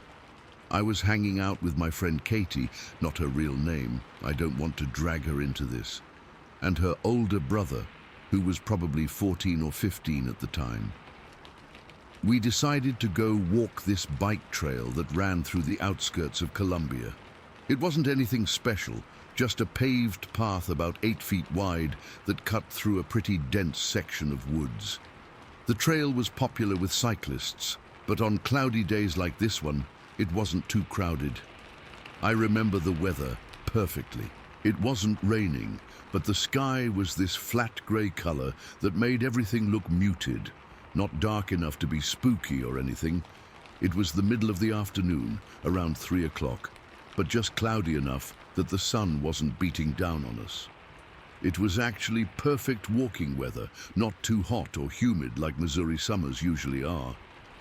Katie's brother was riding his bike ahead of us, but not far, maybe 30 feet in front. He'd ride ahead, then circle back, doing little tricks on his bike while waiting for us to catch up. Katie and I were just walking and talking about normal 11-year-old girl stuff. School, which teachers we hope to have next year, which boys in our class were the least annoying. Normal things. The trail had woods on both sides, not national forest or anything super wild, but dense enough that you couldn't see through to the other side. Thick trees, underbrush, the usual Missouri woodland. We were getting close to where the trail opened up to a small lake, probably about 90 feet away from that clearing. That's when it happened. So quickly and unexpectedly that at first my brain couldn't even process what I was seeing. There was this soft rustling sound from the left side of the trail, not loud, just enough that it caught my attention. I remember thinking it was probably a deer. We saw them all the time crossing the trail, and they usually made that kind of noise before darting across. But what stepped out onto the trail wasn't a deer. It wasn't anything I recognized. This thing emerged from the trees on the left side of the path. It just walked right out, crossed in front of us, and disappeared into the trees on the right side. The whole thing took maybe 5 or 6 seconds, but those seconds are burned into my memory in slow motion. It was tall, not giant, but definitely taller than an adult man. I'd guess around 6 feet, maybe a bit more. But it wasn't just the height that was strange. Its proportions were all wrong. It was skinny, almost lanky, but had these unusually long arms that hung down at its sides. The arms swung in this weird way as it walked. Not like a person's arms swing, but more like an ape or monkey, only smoother. The thing was covered in hair, not fur exactly, more like human hair, but longer and coarser. It was this dirty grey colour, almost like dust or ash, and it hung in these long, stringy clumps all over its body. Some parts looked matted together, almost like dreadlocks. It wasn't fluffy like a bear or a dog. It was stringy and fibrous, almost like really old, neglected human hair. What stops me cold even now, thinking about it, was the way it moved. It didn't run across the path. It didn't sneak or skulk. It just walked purposefully, like it had somewhere to be and was simply taking the most direct route to get there. Like crossing a bike trail with 3 humans present was just a normal part of its day. It never turned to look at us, never acknowledged our presence at all. Just this straight, determined walk from one side of the trail to the other, like we weren't even there. I remember the silence most of all. No screaming, no growling, no sounds at all from this creature. And for those few seconds, we made no sounds either. Katie, her brother, who had stopped his bike when it appeared, and we all just froze. I don't think I was even breathing. I couldn't see its face.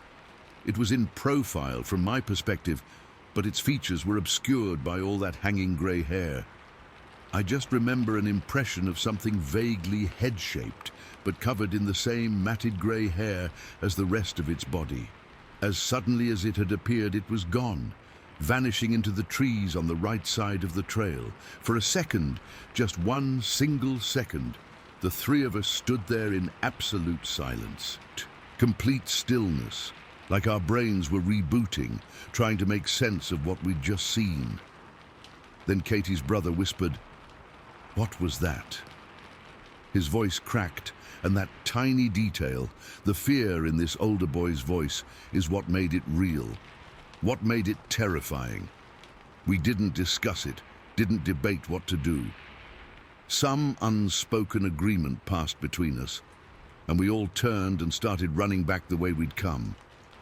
Katie's brother abandoned his bike, just dropped it on the trail and ran with us. That's another detail I can't forget. This boy loved that bike more than anything, saved up for months to buy it, and he just left it there without a second thought. We ran the whole way back to their neighborhood, probably half a mile, without stopping once. I remember the burning in my lungs, the stitch in my side, but the fear of what we'd seen kept us moving. None of us looked back. None of us wanted to see if that thing was following us. When we finally reached their house, we burst through the door, all talking at once, trying to explain to their mom what had happened. Of course, she thought we were making it up or exaggerating. She made Katie's brother go back for his bike. He refused to go alone, so their dad went with him. The bike was right where he'd left it, nothing disturbed. No sign anything unusual had happened. Over the next few days, the 3 of us talked about what we'd seen, tried to make sense of it. Katie's brother, trying to sound brave after the fact, suggested it might have been a really tall person wearing some kind of ghillie suit. You know, what hunters wear for camouflage. But that didn't explain the proportions, those long arms, or the way it moved.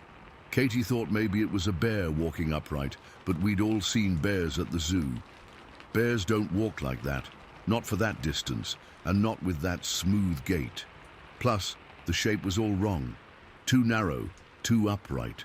I didn't have any explanations. I just knew what I'd seen wasn't normal, wasn't something that was supposed to exist in Columbia, Missouri, or anywhere else for that matter. We made a pact not to tell anyone else. Who would believe us anyway? Three kids claiming to see a monster in the woods. We'd be laughed at, or worse, get in trouble for making up stories, so we kept it to ourselves. About a week later, curiosity got the better of us, and we convinced Katie's mum to drive us to the library. We spent hours looking through books about local wildlife, trying to find anything that matched what we'd seen. Nothing came close. Then Katie's brother, who was allowed to use the internet without supervision, started looking up weird creature sightings in Missouri. That's when we first came across the term Bigfoot. There were some similarities to what people described. The height, the hair, the way it walked upright. But most Bigfoot stories described a huge, bulky creature with dark brown or black hair. What we saw was slender, almost skinny, and that grayish color was nothing like the descriptions we read. A few weeks later, Katie's family moved away. Her dad got a job in another state, and just like that, I lost contact with the only two people who shared this experience with me. This was before social media, before kids had cell phones, so once they left, that was it. I never spoke to either of them again. For years, I tried to forget what happened, tried to convince myself it was just a weird guy in the woods, or maybe we all shared some kind of group hallucination. I avoided that bike trail and others like it, started making excuses whenever friends wanted to go hiking or camping. The thought of being in the woods, especially anywhere near dusk, filled me with a cold dread I couldn't explain to anyone. I'm 33 now. I've got a degree in biology, a career in healthcare, a logical mind that seeks rational explanations for things. I've traveled, seen different parts of the world, experienced things that have broadened my perspective. And still, I cannot explain what we saw that day. I've read about different cryptid sightings over the years, the Missouri Momo, skunk apes in Florida, the traditional Pacific Northwest Bigfoot. None of them quite match what we encountered. The gray coloration, the slender build, those unnaturally long arms. It doesn't fit neatly into any category of known creature, real or legendary. Sometimes I wonder if Katie and her brother remember it as vividly as I do. If that brief encounter shaped their lives in any way, like it shaped mine. If they still get that cold feeling in their stomach when they pass a densely wooded area. If they still occasionally wake up from dreams where they're frozen in place, watching that grey figure cross their path again and again. About 5 years ago, I finally worked up the courage to go back to that bike trail. I was visiting Colombia for a friend's wedding and had a free afternoon. I told myself it was time to face this childhood fear, to see the place through adult eyes and put those memories in perspective. The trail was still there, though more developed now. New pavement, little distance markers every quarter mile, a few benches along the way that hadn't been there before. The woods seemed less dense than in my memory, less foreboding. Perhaps they'd been thinned out over the years, or perhaps they had just seemed more imposing to an 11-year-old. I walked to the approximate spot where it had happened, near where the trail opened up to the lake view. Standing there in the daylight, as adults jogged past and cyclists called on your left, it was hard to connect this cheerful recreation area with the sight of the most terrifying moment of my childhood. But then I looked into the woods on either side of the trail, at the shadows between the trees, and that familiar uneasiness crept back. Those woods were still deep enough, still dark enough in spots to hide things. Things that maybe only come out on quiet, cloudy days when not many people are around. Things that cross bike trails with purpose, neither hiding from humans nor acknowledging them. I didn't stay long after that. I've told exactly 3 people about this experience in my adult life. My college roommate, who was fascinated but skeptical. My therapist, who suggested it might have been a traumatic encounter with a normal person, that my child's mind transformed into something more monstrous. And my husband, who didn't laugh or dismiss it, but simply held my hand and said, "That must have been terrifying." None of them were with me that day. None of them saw what I saw. So while they may believe that I believe it happened, they can't truly understand the certainty I feel. The absolute knowledge that for 5 or 6 seconds in the summer of 2000, I witnessed something that shouldn't exist walking across that bike trail. I still don't know what it was. Some unknown species, some genetic anomaly, something else entirely. I don't have answers, just the memory that refuses to fade with time. Last month I was scrolling through a local Missouri news site and came across a small article buried in the community section. A group of teenagers reported seeing a gray figure crossing a hiking trail in a state park about 30 miles from Columbia. The article was brief, dismissive even, with a joking reference to teenagers and their active imaginations. But my hand froze over the mouse. My heart started racing. Gray figure. Could it be the same thing, still out there after all these years? I wanted to reach out to those teenagers, to tell them I believed them, to ask for details about what they saw. But I didn't. What would I say? Hey, I saw something similar 20 years ago. Let's compare notes. They'd think I was some kind of creep. So I closed the article and tried to put it out of my mind. Tried to focus on my normal life, my job, my husband, our plans for the future. But that night, I dreamed of that bike trail again, of that gray, stringy-haired figure crossing our path with purpose, never looking our way, just passing through our world on its way to somewhere else. I still wonder where it was going that day, what place it called home, whether there were more like it deep in those woods. And sometimes, on cloudy days when the world seems quiet and muted, I wonder if it's still out there, crossing paths and trails, briefly intersecting with the human world before disappearing back into places we rarely venture. And I wonder how many others have seen it, and like me, kept silent for fear of not being believed. Story 13. And the thing that jumped from the river. I've been a hunter all my life. Grew up in Missouri, been in the woods since I could walk. I've seen all kinds of animals in all kinds of situations. Deer, coyotes, bobcats, you name it. I know what's supposed to be out there and what isn't. That's why what happened in the spring of 2014 has bothered me so much. Because what I saw that morning, it shouldn't exist. But I saw it. And so did my brother-in-law. It was turkey season and we'd planned this hunting trip for weeks. My brother-in-law and I are serious about our turkey hunting. We scout locations, get up at ungodly hours, the whole 9 yards. That morning, we were headed to the Hartsburg Conservation Area. If you know the area, it's good turkey hunting. Lots of birds in those woods if you know where to look. We'd left my place around 5:45 in the morning. I was driving my pickup truck and my brother-in-law was riding shotgun. We were both pretty quiet, still waking up, sipping coffee from our travel mugs. It was one of those typical spring mornings in Missouri. Cool, a little damp, with fog hanging low over the fields and especially thick near the water. To get to our hunting spot, we were taking River Road, which runs right alongside the Missouri River for a good stretch. It's a nice scenic drive during the day, but at dawn, it's got this eerie quality. The fog rising off the water, the way the trees loom up out of the mist.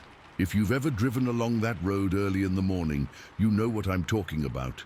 We were about 90 yards south of Cooper's Landing, that little marina and store where people hang out in the summer. If you're not familiar with it, it's this quirky local spot where kayakers and boaters stop. Sometimes they have music on weekends. But at 6:30 in the morning in early spring, the place was completely deserted. Just us on the road. The river was running high that day. We'd had a lot of rain the previous week, and the Missouri was swollen and moving fast. You could see debris floating downstream, branches, logs, all kinds of stuff getting washed along. The current was making that rushing sound that big rivers do when they're running high. Not quite a roar, but a constant, powerful noise that reminds you just how much water is moving past. I was driving slow, maybe 30 miles per hour. The road is gravel in spots, with plenty of curves, and with the morning fog, visibility wasn't great. Plus, there's always deer to watch out for. The last thing we needed was to hit a deer and wreck the truck before we even got to our hunting spot. As we approached one of the curves in the road, something caught my eye up ahead. At first, I thought my mind was playing tricks on me. You know how fog can create weird shapes, make you think you're seeing things? That's what I initially figured it was. But as we got closer, I realized there was definitely something there.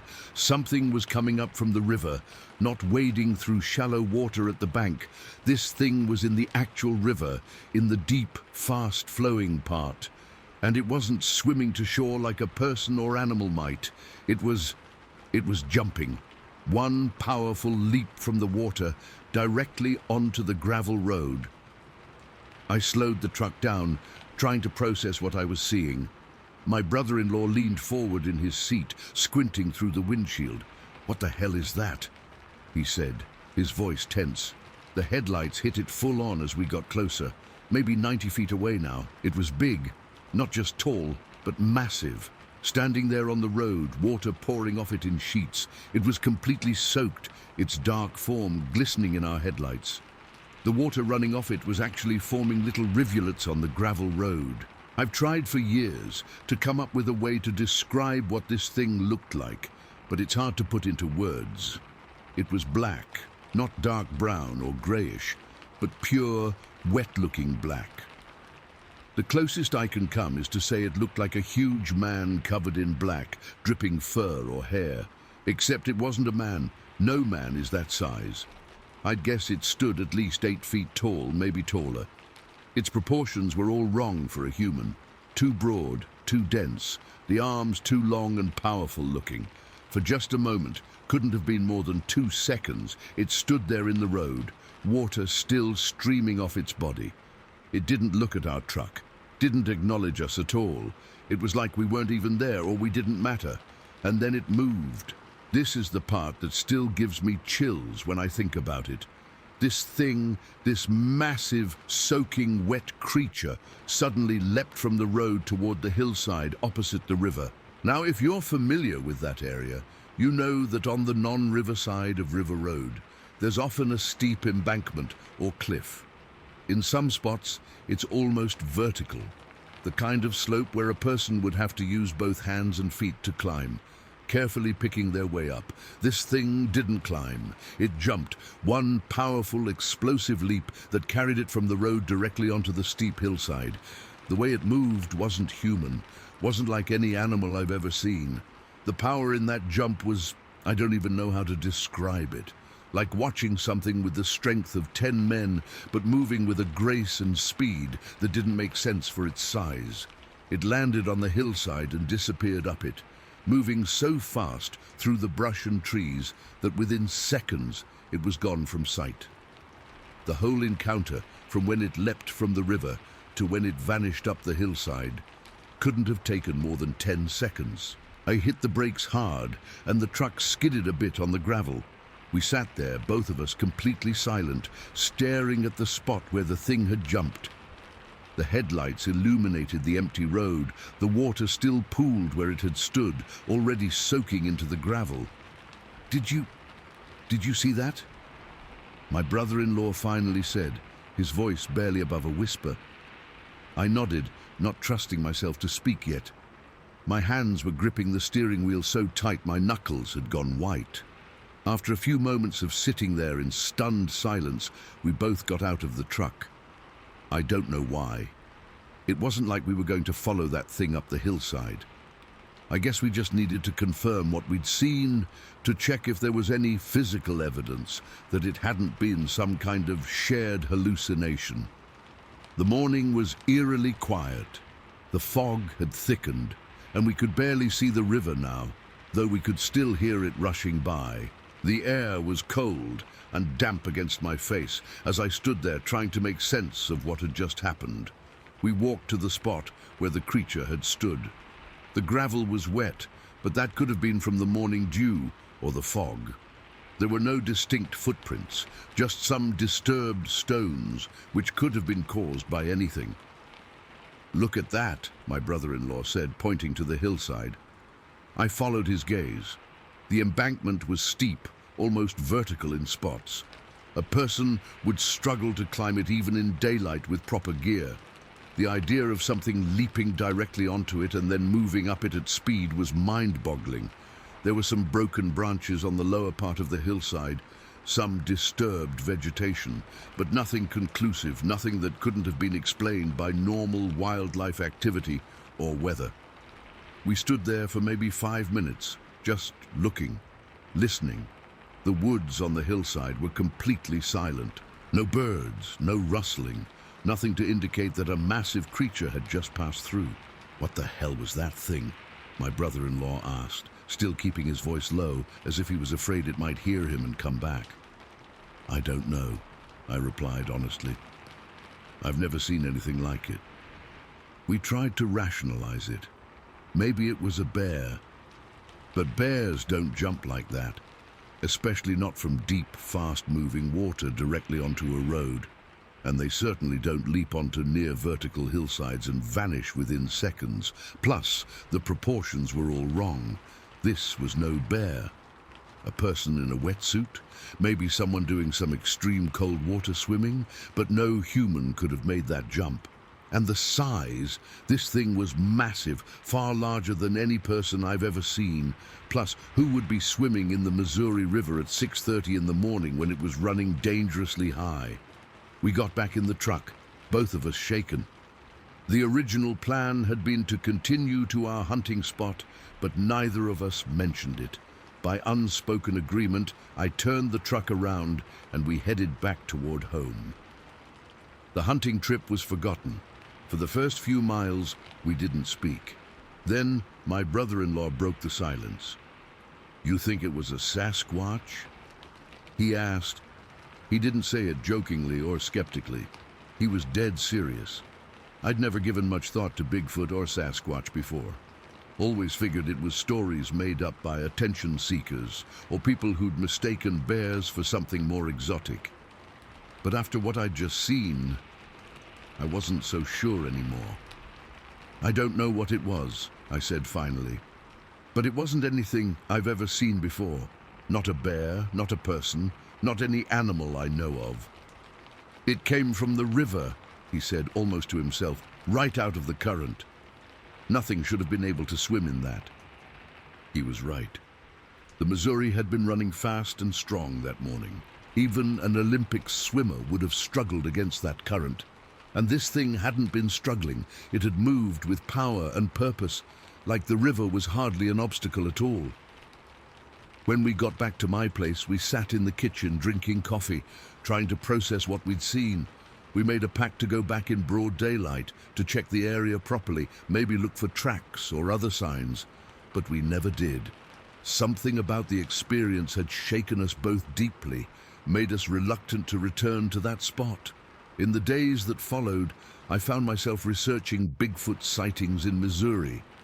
I'd never had any interest in the subject before, had always dismissed it as nonsense. But now, I was spending hours online, reading accounts, looking at blurry photos, watching grainy videos. Some descriptions matched aspects of what we'd seen: the height, the black coloration, the incredible strength and speed. But none of the accounts I found mentioned one coming out of a river. None described the creature being soaking wet, water streaming off it like it had just emerged from the depths. That detail seemed unique to our encounter, and it bothered me. Why had it been in the river? What was it doing in that fast-moving water? And where had it been going in such a hurry? I found some reports of Bigfoot sightings along rivers, stories of them fishing or crossing at shallow points, but nothing about one actually swimming in deep, fast-moving water and then leaping out with that explosive power we'd witnessed. I've told very few people about what happened that morning. My wife knows. I couldn't keep something like that from her. A couple of close friends. Most people would think we were crazy or lying or had somehow misidentified something ordinary. I get it. I would have thought the same thing before that morning. But I know what I saw. And more importantly, I know what I felt in that moment. That bone-deep certainty that I was witnessing something that shouldn't exist. Something that defied explanation within my understanding of the world. I still hunt, still fish, still spend plenty of time outdoors. But I've never gone back to that stretch of river road at dawn. Never wanted to risk seeing that thing again. Because once you've had your understanding of reality shaken like that, you don't rush to put yourself in a position for it to happen again. Sometimes, when the Missouri is running high after heavy rains, I find myself thinking about that morning. Wondering if that creature is still out there, moving through the water, crossing roads in the foggy dawn, climbing impossible slopes with that unnatural power and grace. Wondering if anyone else has seen it, had their certainty about the world shattered like mine was. And sometimes, when I'm driving along other riverside roads early in the morning, I catch myself scanning the water's edge, half afraid, half hoping to catch another glimpse of something that shouldn't exist. 2 months ago, I was fishing along a different stretch of the Missouri, about 30 miles from where we had our encounter. It was evening, the sun setting behind the trees on the far bank. The river was calm that day, moving slowly, nothing like the raging current we'd seen that morning in 2014. As I stood there, rod in hand, watching my line, I heard a splash out in the deeper water. Not the small splash of a fish jumping, but something larger. I looked up, scanning the water, expecting to see a log or large branch being carried downstream. There was nothing visible on the surface, but for just a moment I thought I saw something dark moving beneath the water, something large and powerful heading toward the far shore.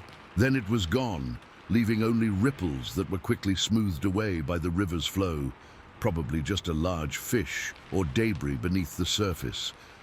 That's what the rational part of my brain tells me, but I packed up my gear immediately and left.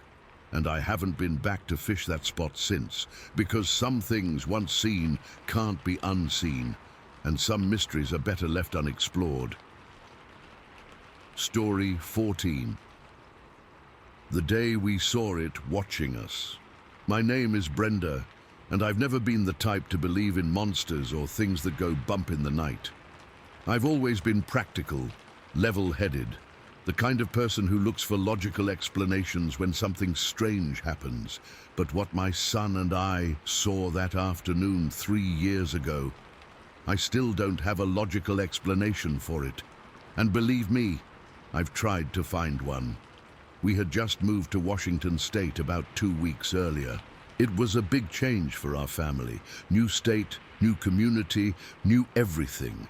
My husband had accepted a job offer that was too good to pass up, so we packed everything and moved across the country to this rural property about 30 minutes outside of town. It was a beautiful 2-story farmhouse with plenty of land around it. Woods bordered the property on 3 sides, with a clearing and some pasture where we kept our pony.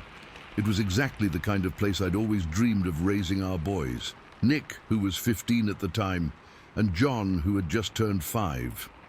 The day it happened, my husband was away on his first business trip since we'd moved.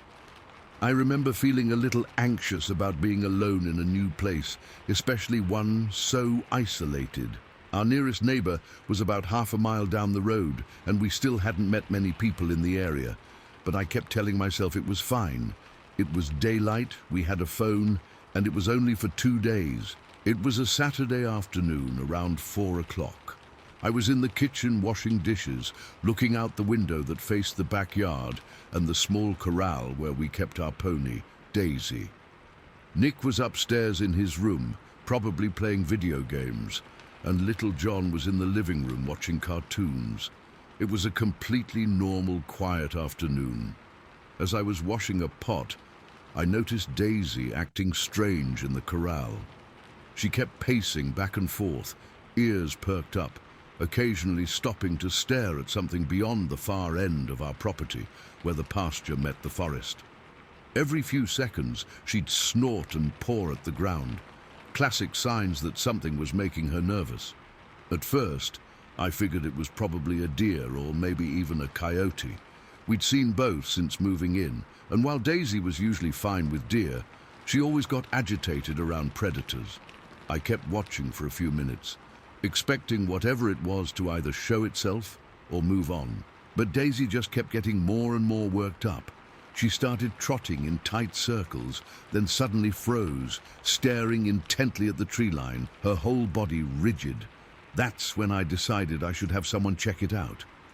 I called upstairs to Nick, asking if he could go make sure Daisy was okay and see what was bothering her. He grumbled a bit, typical teenager being asked to step away from a game, but headed downstairs and out the back door. I went back to the dishes, still watching through the window as Nick crossed the yard and headed toward the corral. I can still picture it so clearly. Nick walking across our property, the sun still bright in the late afternoon sky, nothing seeming out of the ordinary.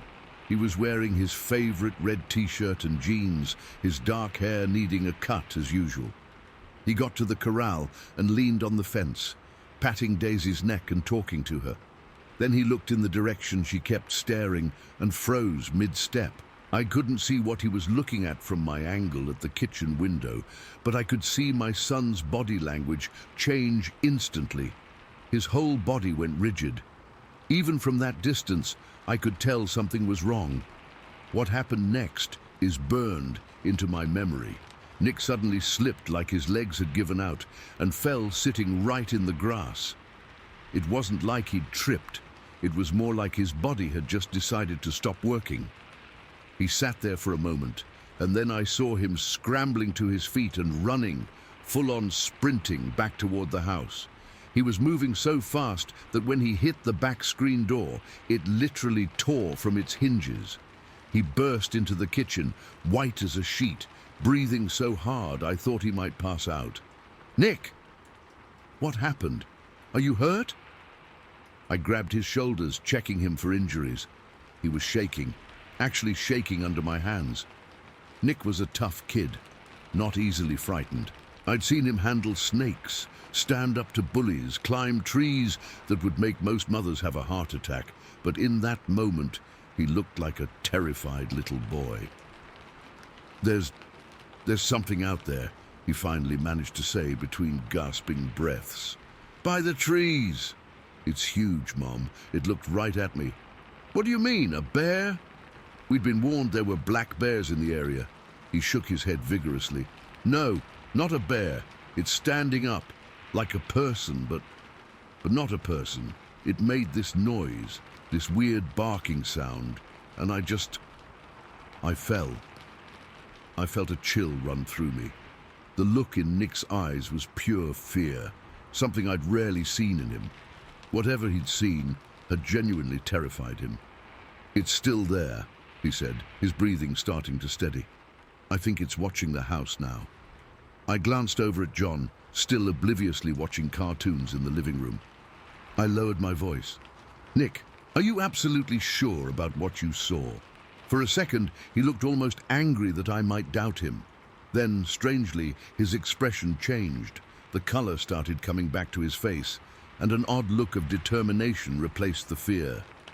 "I need to see it again," he said suddenly. "I need to make sure I wasn't imagining it." "What?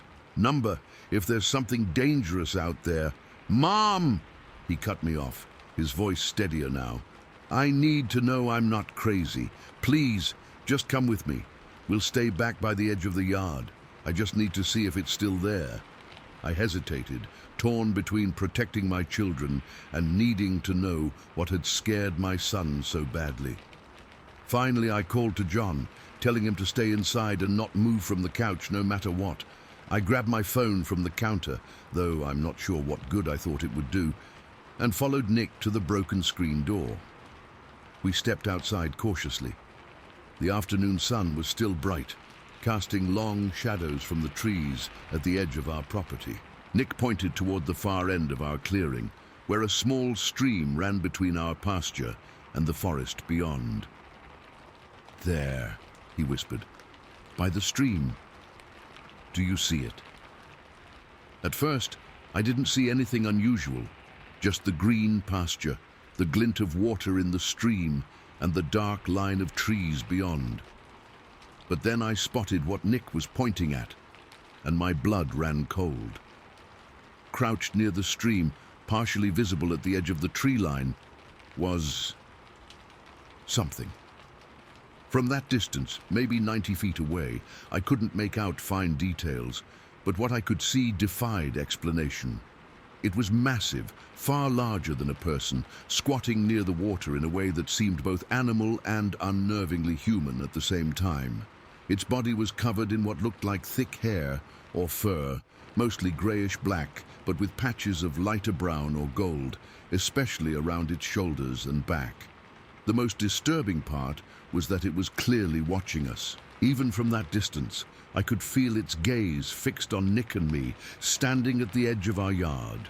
There was an awareness, an intelligence in the way it held itself, head slightly tilted, completely still, except for what might have been slow, deliberate breathing.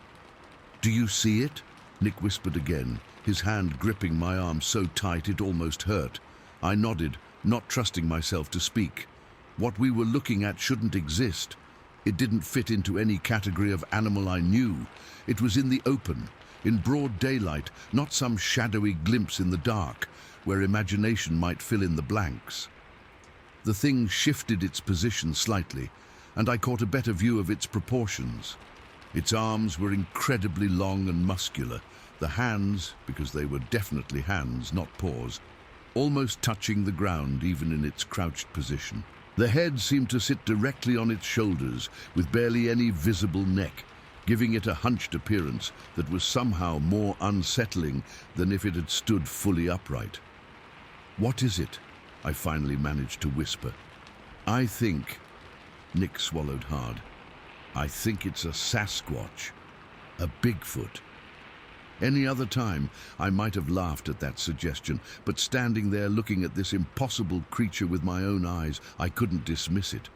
What else could it possibly be? No bear, no person in a costume, no known animal matched what we were seeing. We stood frozen for what felt like minutes, but was probably less than 30 seconds, locked in this silent staring contest with a creature that shouldn't exist. I had the distinct feeling it was studying us as much as we were studying it, assessing us with an intelligence that sent chills down my spine. Then, without warning, it moved. The creature rose slightly from its crouched position, not standing fully, but shifting its weight forward in a way that suggested it might be preparing to move. That small motion was enough to break the spell holding us in place. Inside, now. I pulled Nick's arm, backing toward the house without taking my eyes off the thing by the stream. Nick didn't argue, and we retreated quickly, closing and locking the broken screen door as if that flimsy barrier would make any difference if the creature decided to approach the house. Once inside, I closed and locked the solid inner door as well, then peered through the kitchen window. The creature was still visible in the distance, but it hadn't moved any closer. It remained at the edge of the stream, watching. "What do we do?" Nick asked, his voice a mix of fear and something else, almost excitement or wonder. "I don't know." And I truly didn't. Should I call the police? What would I tell them? That there was a Sasquatch watching our house? They'd think I was crazy or playing a prank? Should I grab John and try to leave? But what if it was still out there, possibly between us and our car? I decided to keep watching it while considering our options. Nick and I took turns at the window, making sure little John stayed in the living room, unaware of what was happening. The creature remained in the same area for nearly 20 minutes, occasionally moving slightly, but never approaching the house. Sometimes it would look away, scanning the trees behind it or studying something in the stream, but its attention would always return to our house. Then, as the sun began to dip lower in the sky, casting longer shadows across our property, the creature did something I'll never forget. It stood up, fully upright, standing at its full height.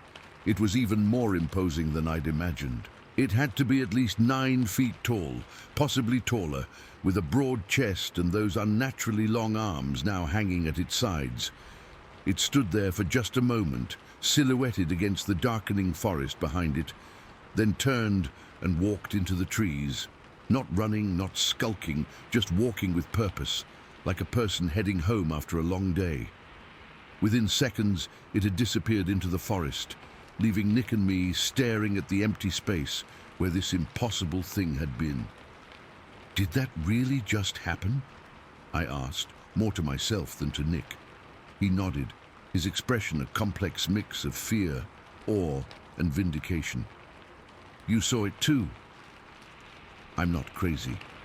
We stayed inside for the rest of the evening, doors locked, windows secured. I kept checking outside periodically, but there was no further sign of the creature. I called my husband that night, but couldn't bring myself to tell him what we'd seen. How do you explain something like that over the phone? Oh, by the way, honey, a Bigfoot was watching our house today. He'd think I was losing my mind from the stress of the move. The next morning, Nick and I went out to examine the area by the stream. I was nervous about going out there, but it felt important to look for evidence, to reassure ourselves that what we'd seen was real. We found some broken branches high up on trees, much higher than a person could reach, and what might have been large footprints in the soft earth near the stream. But the ground was too dry and hard in most places to show clear tracks. In the weeks that followed, we saw no further sign of the creature. Nick and I talked about it often, comparing details, making sure our memories aligned. We both remembered the same things: the massive size, the grayish-black fur with brown-golden patches, the long arms, the way it moved with such deliberate purpose. When my husband returned from his trip, we finally told him what we'd seen. He was skeptical, of course, but he couldn't explain away the broken screen door or the genuine fear he could still see in our eyes when we talked about it. Eventually, he settled on a wait-and-see approach. If we saw the creature again, he'd take it more seriously. We never did see it again, at least not as clearly as that first time. There were moments, glimpses of movement at the forest edge, unusual sounds in the night, a persistent feeling of being watched whenever we ventured near that stream. But never another clear sighting like that afternoon. We still live in the same house. My husband's job has worked out well, and despite that terrifying encounter, we love our property and the area. But I've never forgotten what Nick and I saw that day. I can still picture it perfectly, that massive, hair-covered figure crouched by the stream, watching us with an intelligence that defied explanation. I've done research since then, read accounts of other sightings in Washington state. Some descriptions match what we saw, but many don't. It seems these creatures, if that's what they are, vary in appearance and behavior. Some are reported to be aggressive, others curious but shy. Ours seemed evaluating, like it was simply observing us, newcomers to its territory, deciding whether we were a threat. Last week I was in the yard hanging laundry when I heard Daisy start to act up again in the corral, the same nervous pacing and snorting I'd seen that day 3 years ago. I froze, my hands still holding a damp sheet, and slowly turned to look toward the tree line beyond our property. For just a second, so briefly I almost thought I imagined it, I saw something move between the trees, something large, something that shouldn't have been there. Then it was gone, leaving me standing in my yard with my heart pounding and the damp sheet forgotten in my hands. I haven't told Nick or my husband about that glimpse. I'm not even sure what I saw. But sometimes at night, I find myself looking out our bedroom window toward those woods, wondering if it's out there, watching, waiting, perhaps simply curious about the strange family that moved into its territory. And sometimes, in the quiet hours of early morning when the house is still dark and silent, I swear I can hear something moving outside. Heavy footsteps circling our property, branches breaking in ways that no ordinary wildlife could cause. When that happens, I lie perfectly still, barely breathing, and wait for dawn to come. Because I know what's out there now. I've seen it with my own eyes, and some things, once seen, can never be unseen. Story 15.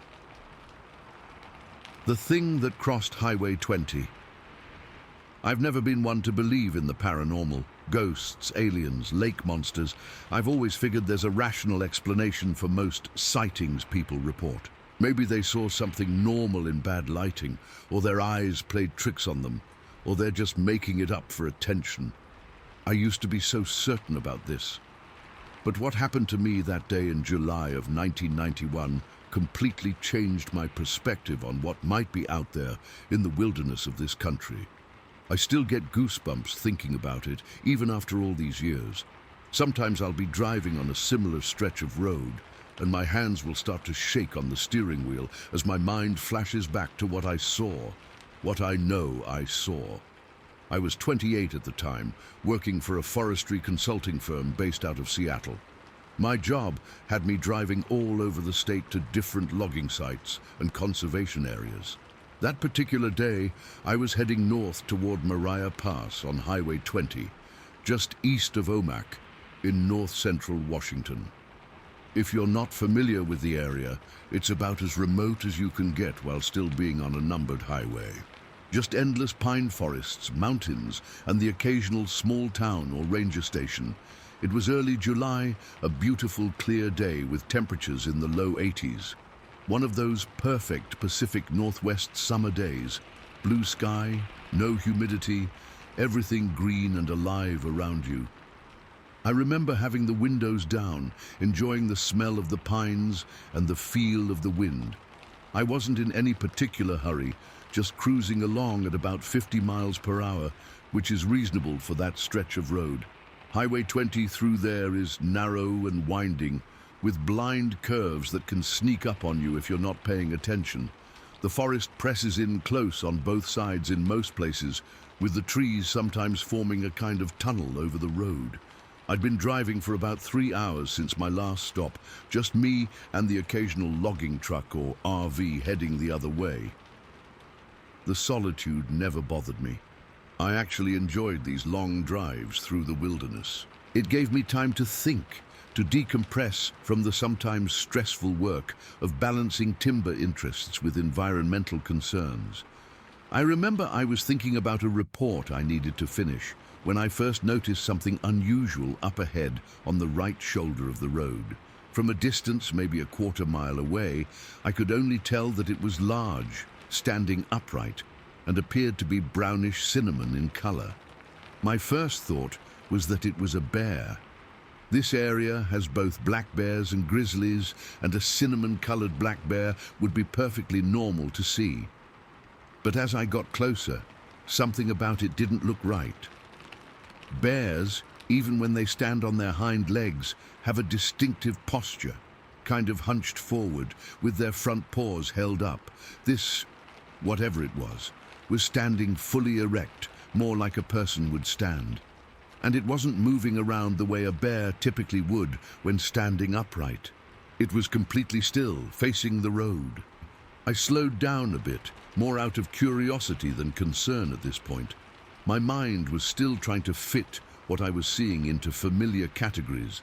Maybe a particularly large bear with unusual posture, maybe someone in hunting gear. But neither explanation quite fit what I was looking at. As I got closer, perhaps 100 yards away now, I realized with a kind of dawning unease that this thing was looking directly at me. Not in the general direction of my car, but at me specifically, tracking my approach with what appeared to be deliberate attention.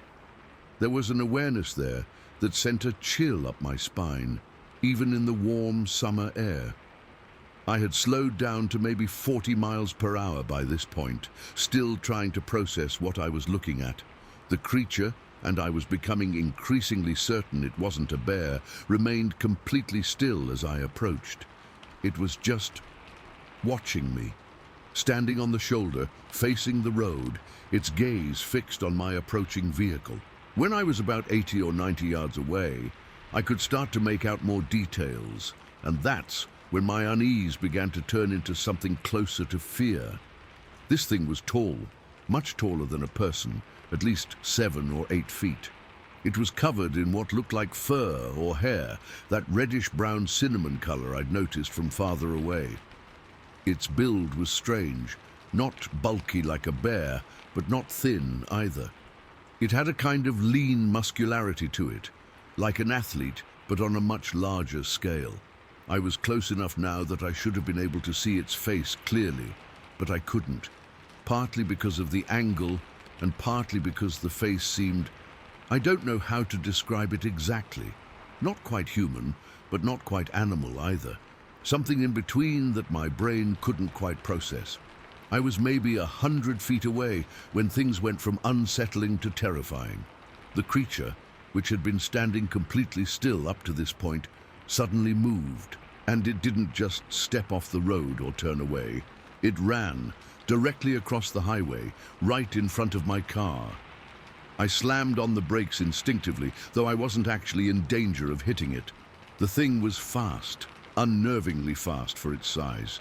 It crossed the entire width of the highway in what seemed like 2 or 3 strides. What struck me most wasn't even its speed, but the way it moved. It ran fully upright the entire time, not dropping to all fours like a bear would. The movement was fluid, powerful, almost graceful, nothing like the awkward gait you'd expect from something that size trying to run on 2 legs. My car skidded slightly as I braked hard, coming to a stop roughly where the creature had crossed. My heart was hammering in my chest, my breath coming in short gasps. What I had just seen defied explanation. It wasn't a bear, it wasn't a person, it wasn't any animal I recognized, and it wasn't over. When the creature reached the opposite shoulder of the road, it stopped, just stopped abruptly, and turned to face me again. It was now on my left, standing at the edge of the forest, its body half illuminated by sunlight, half in shadow. I sat there in my stopped car, hands gripping the steering wheel so tight my knuckles were white, staring at this impossible thing through my driver's side window. It was only about 20 feet away from me now. Close enough that I could see the fur or hair moving slightly in the breeze. Close enough that I could see the massive shoulders rising and falling with what I assumed was breathing. I don't know how long we stayed like that. Probably only seconds, though it felt much longer. There was a kind of standoff quality to it, like we were each waiting to see what the other would do. The rational part of my brain had completely shut down at this point. All I could do was stare, trying to comprehend what I was looking at. The thing that struck me most, what I still remember with perfect clarity, was the complete lack of fear it displayed. It wasn't running away from me or the car. It wasn't hiding or trying to make itself look bigger or more threatening. It was just observing, like I was the curiosity, not it. Finally, some survival instinct kicked in, and I realized I was sitting stopped in the middle of a highway, a deserted one at the moment, but still dangerous. I needed to move, to get away from this thing, whatever it was. I slowly eased my foot back onto the gas pedal, my eyes darting between the road ahead and the creature still standing motionless on the left shoulder. As my car began to roll forward, it turned its head to follow my movement, but didn't otherwise react. It just stood there, watching me drive past. In my rearview mirror, I could see it standing on the shoulder, still watching as I picked up speed and continued down the highway. It made no move to follow, no aggressive gesture, just stood and watched until I went around a curve and it disappeared from view. I drove the next 20 miles in a state of shock, my mind racing to make sense of what I'd just experienced. My hands were shaking on the steering wheel. I kept glancing in my mirrors, half expecting to see the thing somehow following me, though I knew that was irrational. It couldn't possibly keep pace with a car. When I reached the next town, a tiny place with just a gas station, a diner, and a few houses, I pulled over. I needed to stop, to process what had happened. My legs were like jelly when I got out of the car. I went into the gas station to buy a soda, mostly as an excuse to be around normal people and normal things for a few minutes.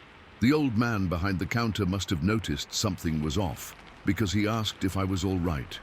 I hesitated, not sure what to say. Part of me wanted to tell someone, anyone, what I'd just seen. But another part knew how it would sound, like a hallucination or a bad joke. Just a long drive, I said finally. Needed to stretch my legs. He nodded, seeming to accept this, and I paid for my drink and went back to my car. As I sat there, sipping my soda and trying to calm my nerves, I found myself replaying the encounter over and over in my mind, trying to find some explanation that made sense. Could it have been a bear? Number? The way it moved? The proportions? The behavior? None of it matched any bear I'd ever seen or heard of. A person in some kind of costume? Out here, miles from anywhere, in the summer heat? For what purpose? And no costume could replicate that fluid, powerful movement I'd witnessed. Some other known animal? Nothing that size exists in these forests, at least nothing that walks upright. The only conclusion my mind kept circling back to was one I wasn't prepared to accept. I had seen a Sasquatch, a Bigfoot, a creature that wasn't supposed to exist outside of campfire stories and blurry photographs. I didn't tell anyone about the encounter for years. Not my co-workers, not my friends, not my family. Who would believe me? I barely believed it myself, and I was the one who saw it.